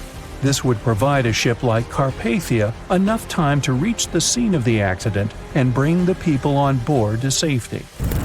One of the Titanic's designers, Edward Wilding, made a similar claim during an inquiry into the sinking. He argued that most people would have survived a head-on crash, and that Titanic itself would not have sunk. Others disagree, though. First, the special bulkheads on Titanic were designed specifically to protect the ship against collisions with other vessels, not with icebergs. These compartments would crumple upon impact, absorbing some of the force while the other ship absorbed the rest. Though the damage would still be extensive, The remaining bulkheads would keep the ship afloat. But an iceberg does not have the same flex in a collision as you would experience with another ship. Most of the force would be absorbed by Titanic, resulting in greater damage to the ship. Even worse, the impact would be carried through the full length of the ship. Rivets would burst, seams would tear, the compartments would quickly flood, and the ship would sink even faster, resulting in fewer survivors. In any case, as with most what-ifs, we'll never really know the answer. As tragic as Titanic's first and last voyage was, it did result in changes that helped make venturing out to sea much safer. Findings from hearings on the disaster led to the creation of the International Ice Patrol, or ICC, in 1914, an organization that tracks icebergs in the Atlantic and Arctic Oceans to ensure vessels in the area can avoid them. In the US and Britain, ships were obligated to carry enough lifeboats to accommodate every person aboard. Regular lifeboat drills were made mandatory. And finally, the bulkheads on ships were made higher to keep water out, and bottoms were stretched to create double hulls, helping make the compartments truly waterproof. There's no denying that Titanic was a terrible tragedy, but the lessons learned from that night to remember has helped prevent many more. Wow, poor Titanic just can't get a break. After being destroyed once, now it's going through its second crumbling on the seafloor. Experts think there will be no sign of it left by 2050. Recently, scientists organized a new expedition to Titanic. The thrilling journeys happened in 2021 and 2022. They studied the wreck's archaeology, mapped it, and took an incredible 8,000 images. And they discovered that oceanic forces were consuming Titanic much faster than many other ships. Meanwhile, there are some ships that have been lying underwater for centuries, and they're okay. So why is that? First, like any other shipwreck, Titanic is slowly succumbing to pressure and seawater. Parts of the promenade deck already collapsed. Captain Smith's bathtub is filled with debris because the roof fell on it. The officer's quarter door started to disintegrate as well. The bow is still holding on, buried 60 feet into the mud, just like 25 years ago. But it will also face an inevitable fate one day. Certain structures on the ship could last much longer, maybe for hundreds of years. For example, the thick boilers and reciprocating engines. But lighter elements like railings and wood are doomed. One of the biggest things that can crazily speed up the decay are hungry microbes. The Titanic is being eaten away. It turns out the Titanic has its own specific type of bacteria called Halomonas titanicae, and yes, it's literally named after the ship. This type was discovered in rusticles. That's what you call the rust formations that resemble icicles. They were snacking on the hull of the Titanic, and scientists first stumbled upon them in 2010 during a wreck expedition. These little guys slowly eat away at the steel. They stick to the steel surfaces, causing knob-like mounds of rust to form. These mounds cover the wreck of Titanic, and the porous rusticles then dissolve into fine powder. It's like they're trying to turn the ship into dust. Add the immense water pressure, super cold temperatures, and salt, hence the fast decay. But bacteria isn't the only problem. There are two main things that determine how long a shipwreck might last after sinking. The first one is oxygen, or rather the lack of it. As you go lower and lower in the ocean, the oxygen levels drop significantly. Surprisingly, this really slows down the decay process. Oxygen is very important for life, and if there's none, many organisms just simply don't do well there. Also, some chemical decay processes, like iron rusting, require oxygen. That's why ships that sank in shallower, oxygen-rich waters usually deteriorate much faster. The Titanic did lie in an area with low oxygen levels, and initially, this helped to preserve its structure better. But then it adopted its own type of bacteria like a pet. It turns out that this bacterium loves low oxygen conditions. Who would have thought? There's an interesting reason for that. Most ships throughout history, both above and below the water, were made of wood. This changed in the 1840s when the Industrial Revolution hit. People started making ships out of metals, mostly iron and steel, like Titanic. Finally, they started getting bigger and stronger. Aside from the Titanic, there was also the Lusitania and other luxury ocean liners. At first sight, metal ships are much better. They outlast the wooden ships even underwater. Even though they rust away, they still last tens of times longer than the wooden ships. Decomposing wood is like a feast for animals and microbes searching for organic matter to gobble up. As soon as the wooden ship sinks, they start breaking it down almost immediately. One of the most annoying things was the shipworms. They were named that because they kept eating and burrowing holes in wooden ships. These worms can completely break the wreck down in just 2 years. Of course, this isn't a problem for metal ships, since steel and iron are super hard to digest. So they last a while if they sink in shallow and warm waters, not afraid of the oxygen. But interestingly, this also works the other way around. Metal ships feel bad in deep cold waters. A wooden ship, if sunken very deep, would be relatively fine because no critters munch on it. For example, there are at least 60 known ancient shipwrecks in the Black Sea.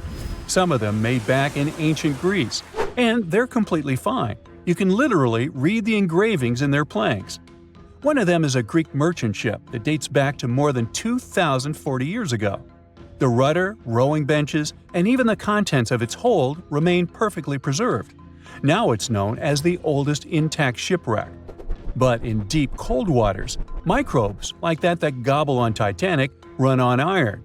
Usually they got this iron from geologic vents on the seafloor, like underwater volcanoes and stuff. But now they also have humans to support their food supply. All this gives us the second crucial factor of decay: materials. Organic materials are the clear losers, especially when exposed to the open ocean. Not just because of the microbes, but also because they're much more delicate than those of ceramic, glass, stone, or metallic origin. For organic matter to survive, being buried is often the best bet. The thing is, fossils that are buried underground are well protected from oxygen and bacteria that contribute the most to the decay. Take for example the Mary Rose, a Tudor ship that sank in the 16th century near England. Many of its wooden structures and artifacts were well preserved, all thanks to being buried in mud. Or the Ship of Gold. This ship sank off the coast of Northern California in 1857. It had a wealth of treasures on it, hence the name. In 1991, a couple of divers stumbled upon a crazy find: a pair of work pants from this ship. The pants are 150 years old, but they survived because they were in a buried and sealed leather chest on the Ship of Gold, so no oxygen or microbes could reach it. The owner of the pants, John Demmett, survived the wreck back in the day, but all his gear sank. The recovered pants fetched over $100,000 at auction in 2022. But even though the Titanic will completely decay, perhaps by 2050, it will have an interesting fate. As mentioned, these shipwrecks rest on some crazy depths, between 9,800 and 20,000 feet. There lies the Abyssal Plain, one of the flattest, most depressingly desolate places on Earth. It's an endless expanse of muddy seafloor. Occasionally, you can find some rocks and boulders here and there. They were once picked up by drifting glaciers. Glaciers calve into icebergs, like those that caused the catastrophe, and the icebergs drop these rocks on the seafloor as they melt. Places like this are scary to humans, but for tiny marine life, they're awesome. This vast, quiet area is home to burrowing worms and other tiny creatures, and one of their favorite places to thrive in are occasional shipwrecks. The Titanic will become their home, a so-called artificial reef. Even after the decay, its structure will provide a substrate for marine life, like a building framework. Such artificial reefs create little unexpected pockets of life in underwater deserts. Coral loves to grow on wrecks, and this creates some structure for little critters to hide and nestle in. The Titanic is already transforming into a vibrant place full of corals and small animals. The images show an amazing variety of life: shrimp, squat lobsters, and even curious rat-tail fish cruising around the site. As a reef, the Titanic will continue to thrive for centuries to come. The researchers are excited about revisiting the Titanic in the future. They'll use advanced sonar and laser scanning technology to survey the wreck site and capture some high-quality photos for a better understanding of the Titanic's condition. They're also curious about how coral grows on shipwrecks compared to other underwater features, such as volcanic reefs. All this will be helpful for marine biology and the shipbuilding industry. April 1912 marked one of the most terrible tragedies in the history of the world. The most unsinkable vessel, the pinnacle of engineering at that time, the huge Titanic, sank. On that dark, moonless night, the ship had many chances to save its passengers. There was another ship just a few miles away that could have saved the Titanic, but it didn't. It wasn't a phantom ship, and it's not some legend or a theory. This is a documented reality. There are records and witnesses' statements confirming this. But why didn't this ship help? Let's find out what happened that night by looking at these events from 3 different points of view. Let's start with the Titanic version. 11:30 p.m. The moon hides behind black clouds. Visibility is bad. Everything is calm on the Titanic. Under the captain's guidance, the communications operator stays in touch with the mainland through the radio. At this moment, some stranger breaks into the frequency, interrupting the operator's communication. It's unclear what this strange man wants and what he's talking about. The operator doesn't try to figure it out. He shouts at the guy, demanding him to disconnect. The connection is interrupted. At 11:40 p.m., the Titanic crashes into an iceberg. The ice breaks the hull. Water begins to flood the lower decks. Nobody is panicking yet. 20 minutes later, at midnight, the ship's crew sends a distress signal through the radio frequency. Few people understand how bad the situation really is. After 20 minutes, at 12:20 a.m., they start lowering lifeboats with passengers. At 12:25 a.m., they receive a response to the distress signal. This is RMS Carpathia.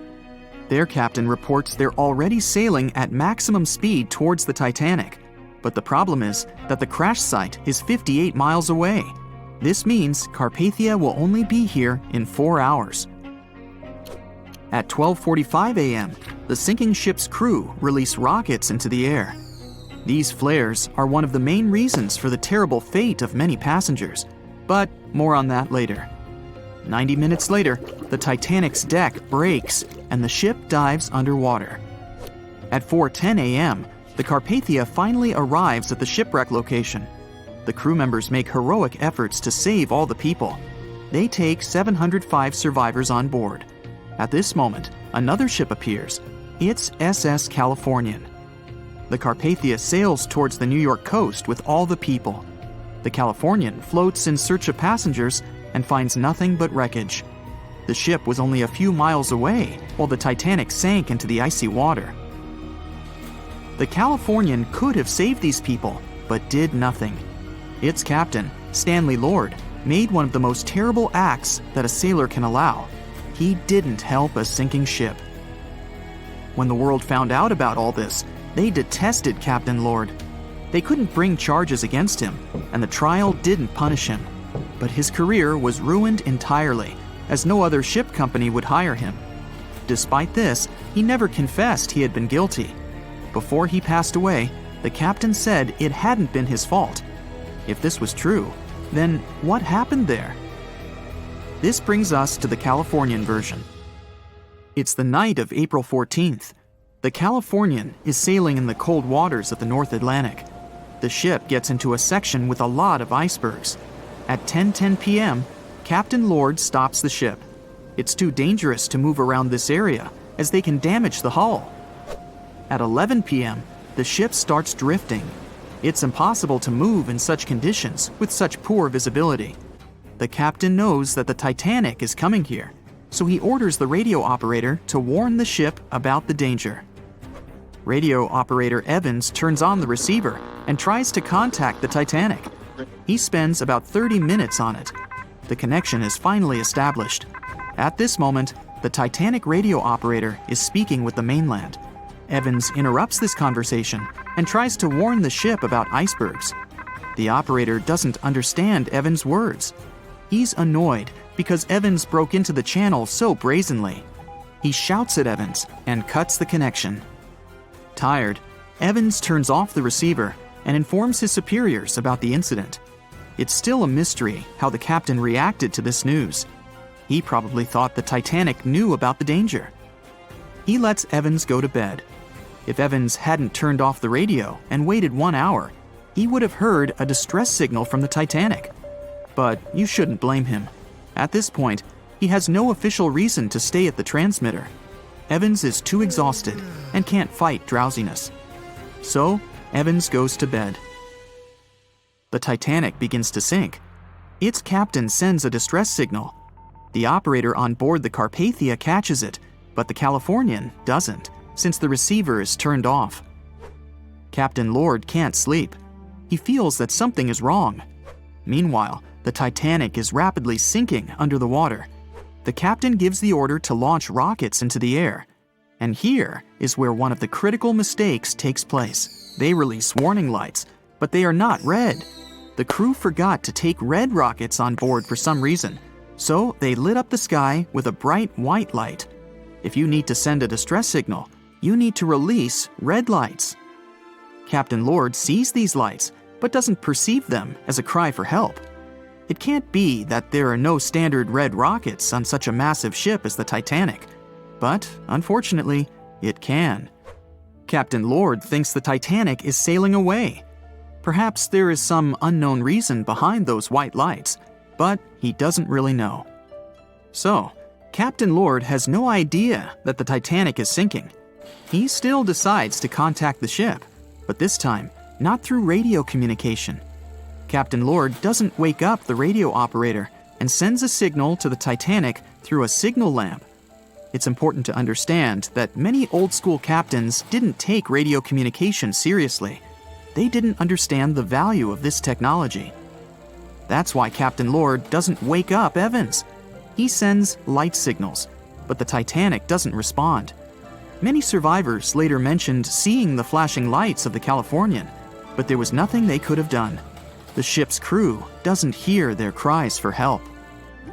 At 2:20 a.m., the Titanic completely goes underwater. A little more than 2 hours later, radio operator Evans wakes up and turns the transmitter on. He hears many rescuers talking about the sunken ship. Evans understands everything. He reports this to the captain. At that moment, the Californian immediately heads to the wreck site. They meet Carpathia there. With the survivors on board, it sails towards New York. The Californian stays sailing and looking for people. They find nothing but wreckage. The Californian returns to the mainland. The news about the ship that could have saved the Titanic is spreading all over the country. The trial begins. Captain Stanley Lord and the crew tell their version. They say their ship had been standing still. Many people don't believe them, and some of the surviving passengers claim to have seen the Californian sailing by. Still, the judge declares them innocent. 1962. Captain Stanley Lord is a very old man. He calls a notary to confess something. The captain makes his last remark about this case. He swears he's not guilty. But if it wasn't the Californian sailing past the Titanic at that moment, then what? The Samson theory could answer that question for us. The sealing ship Samson is sailing in the cold waters of the North Atlantic.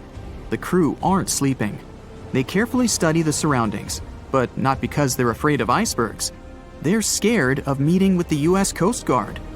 The Samson ship's crew catch seals, which is illegal. At 12:45 a.m., Samson's captain sees white signal rockets. The team is sure it's the Coast Guard. They turn off the lights and sail away. It's dark, so they don't notice the sinking Titanic. They return to the coast of Iceland and hear about the disaster. They realize they have abandoned the drowning passengers. The nephew of one of Samson's crew members reads about this story in his uncle's diary. The nephew asks for permission to publish these recordings. All the people realize that Captain Lord wasn't guilty, but unfortunately, he didn't live to see this moment. Actually, it's still unknown who is guilty in this story. 2 ships were nearby the Titanic. Their captains were adequate people. They would have helped save all the passengers. Their fault was that they couldn't understand what the Titanic wanted on that dark night. Someone forgot to put red flares in the box. This small but fatal detail was one of the leading causes of the tragedy. The Royal Mail Ship, or RMS Titanic, easily the most famous steamship in history, was once the symbol of luxury and dreams that promised to come true. It took 3 years and 3,000 people to construct it. On April 10, 1912, the brand new ocean liner greeted its passengers with the smell of fresh varnish, paint, and newly sawn wood. Back then, they still used lead for the production of paint and linseed oil as a binder, so that smell must have been powerful. When it was fully operational, the giant vessel consumed around 850 tons of coal per day, and the passengers would also smell its fumes. Another odor that must have filled the Titanic's decks, at least the first-class ones, was the new scent by the famous French perfume house Guerlain. It was released earlier in the same year and quickly became a hit with the well-off ladies. The perfume that you can still buy today is a mix of violets and iris with creamy vanilla. On the dramatic evening of April 14th, when Titanic only had hours to live, the unknowing waiters were serving oysters, lamb and mint sauce, roast duck with applesauce, and other delicacies to their first-class guests. The second class was filled with the smells of curried chicken, spring lamb, and roast turkey. Third-class passengers had simple gruel and biscuits that night. At 11 p.m., as the ship got dangerously close to the iceberg, the new smell added to the mix. It was a mineral odor with metallic notes. If you have ice in your fridge, you must have noticed it takes the smell of neighboring foods. The same happens to icebergs. They take on the odors of sea animals and maintain the chemical composition of the water that they're made of. If more people had known about the meaning of this particular metallic smell, they probably still wouldn't have saved the ship, but the number of people that managed to escape to safety could have been larger. Speaking of smells, in case you've ever wondered what space smells like but aren't planning to become an astronaut anytime soon, listen up. You can try out Ode to Space, an aroma that was designed by NASA decades ago. The idea of the perfume was to help astronauts prepare for their encounters with space at all levels during their training. But hold on a second, space is a vacuum, so it technically shouldn't have any smell. Yet, astronauts who have been out there remembered it as a pleasant metallic odor, something like the smell of welding fumes or burnt gunpowder. They could smell it on their spacesuits after coming back into their spacecraft. We can also guess what other planets smell like based on what their atmospheres are made of. Venus has clouds of sulfuric acid in its atmosphere, so it must smell like rotten eggs. Mars and Uranus also smell like rotten eggs, by the way. Each of the layers of Jupiter's atmosphere is made up of different chemicals. That's why it smells different depending on where you are. Some layers would greet you with a yummy aroma of bitter almonds or marzipan, and others, closer to the top, smell like cleaning products. The remaining planets of the solar system are unlikely to have a distinctive scent because they're mostly odorless gases in their atmospheres. As for our natural satellite, the Moon, the Apollo astronauts claim that its dust smells like gunpowder. The fragrance of fresh-cut grass makes regular mowing it nearly worth it. But did you know that the grass isn't having a great time while you're doing it? In fact, it's sort of screaming for help. And because grass can't scream out loud, it expresses discomfort by releasing a mix of smelly, volatile molecules. It does it to protect itself from insects. Caterpillars and other similar creatures just love to munch on sugary plant snacks. When you mow the grass, it releases jasmonic acid, among other things. It's sort of a signal to parasitic wasps that there is a caterpillar available. These creatures deal with the grass's offenders, and it can keep growing happily ever after. From the point of view of the grass, mowing is not much different from an insect attack, so it protects itself the best way it can. The rain has an easy-to-recognize powerful smell, also known as petrichor. But where does it come from? Turns out some plants secrete oils during drought. The rocks and soil accumulate those oils compounds, and when the raindrops hit, they mix with water and release into the air. Sometimes these oils combine with chemicals produced by bacteria living in the soil. The result of this cooperation is a musky odor you can smell in the woods or in your garden when you turn over the wet soil. Ozone also adds to the smell of rain, especially after thunderstorms. It happens when a lightning bolt's electrical charge splits oxygen and nitrogen molecules in the atmosphere, and they later recombine into ozone. One theory says we enjoy the aroma of rain so much because it's imprinted in our brains. Different cultures have always associated rain with something positive, and we could have inherited that perception. Now, chocolate fans, of which I am one, this is for you. There are flowers that smell exactly like your favorite tree. It's a product of a tropical plant, after all, and since it's impossible to recreate the exact magical scent chocolate has in a perfume, you can plant some chocolate flowers, also known as the green eye lyra leaves, in your garden. These flowers look like daisies with yellow petals around a deep red center. When you pick its petals, the flower releases the delicious smell we all love so much. The leaves and branches of the plant also have the same fragrance. Now, in case I got you interested, you can find the flower in dry soils of Arizona, Texas, Colorado, and other states with similar climates. It blooms all year, and the aroma is strongest on warm days. The bear cat, also known as the biturong, does not only look super cute, but also smells like buttered popcorn. Biturongs prefer to stay alone and use their aroma to mark their territory and find potential partners when they have to. Scientists tried to figure out the secret of their unusual smell and suggested it could come from secretions from the scent glands under the animal's tail. Further research showed that the popcorn smell comes from the bear cat's urine. After the animal answers nature's call, it leaves a scent trail in the trees with its tail that often gets soaked. But if the real popcorn only releases its amazing smell when it's popping under heat, how do bear cats manage to do it without a microwave? Well, the answer could be in their diet, or more likely, in the bacteria that come in contact with the animal's natural fluid. Durian is a fruit popular in Southeast Asia that smells sweet and nice to some people, but to the majority, it's a mix of rotten onions and sweaty socks. The stench is so powerful that it's banned on public transportation and hotels in some countries. The secret of durian is its 44 odor-active components. The mix is so complex that you can never tell what it's going to smell like. And despite that horrible smell, durian is considered a delicacy and is used to make mostly sweet dishes like cakes and candy. There was a smelly incident involving durian at a library in Australia. The smell of rotting fruit in a cupboard has spread across the entire building through the air conditioning system. They mistook it for gas leakage and had to evacuate around 500 students and teachers. Well, that stinks.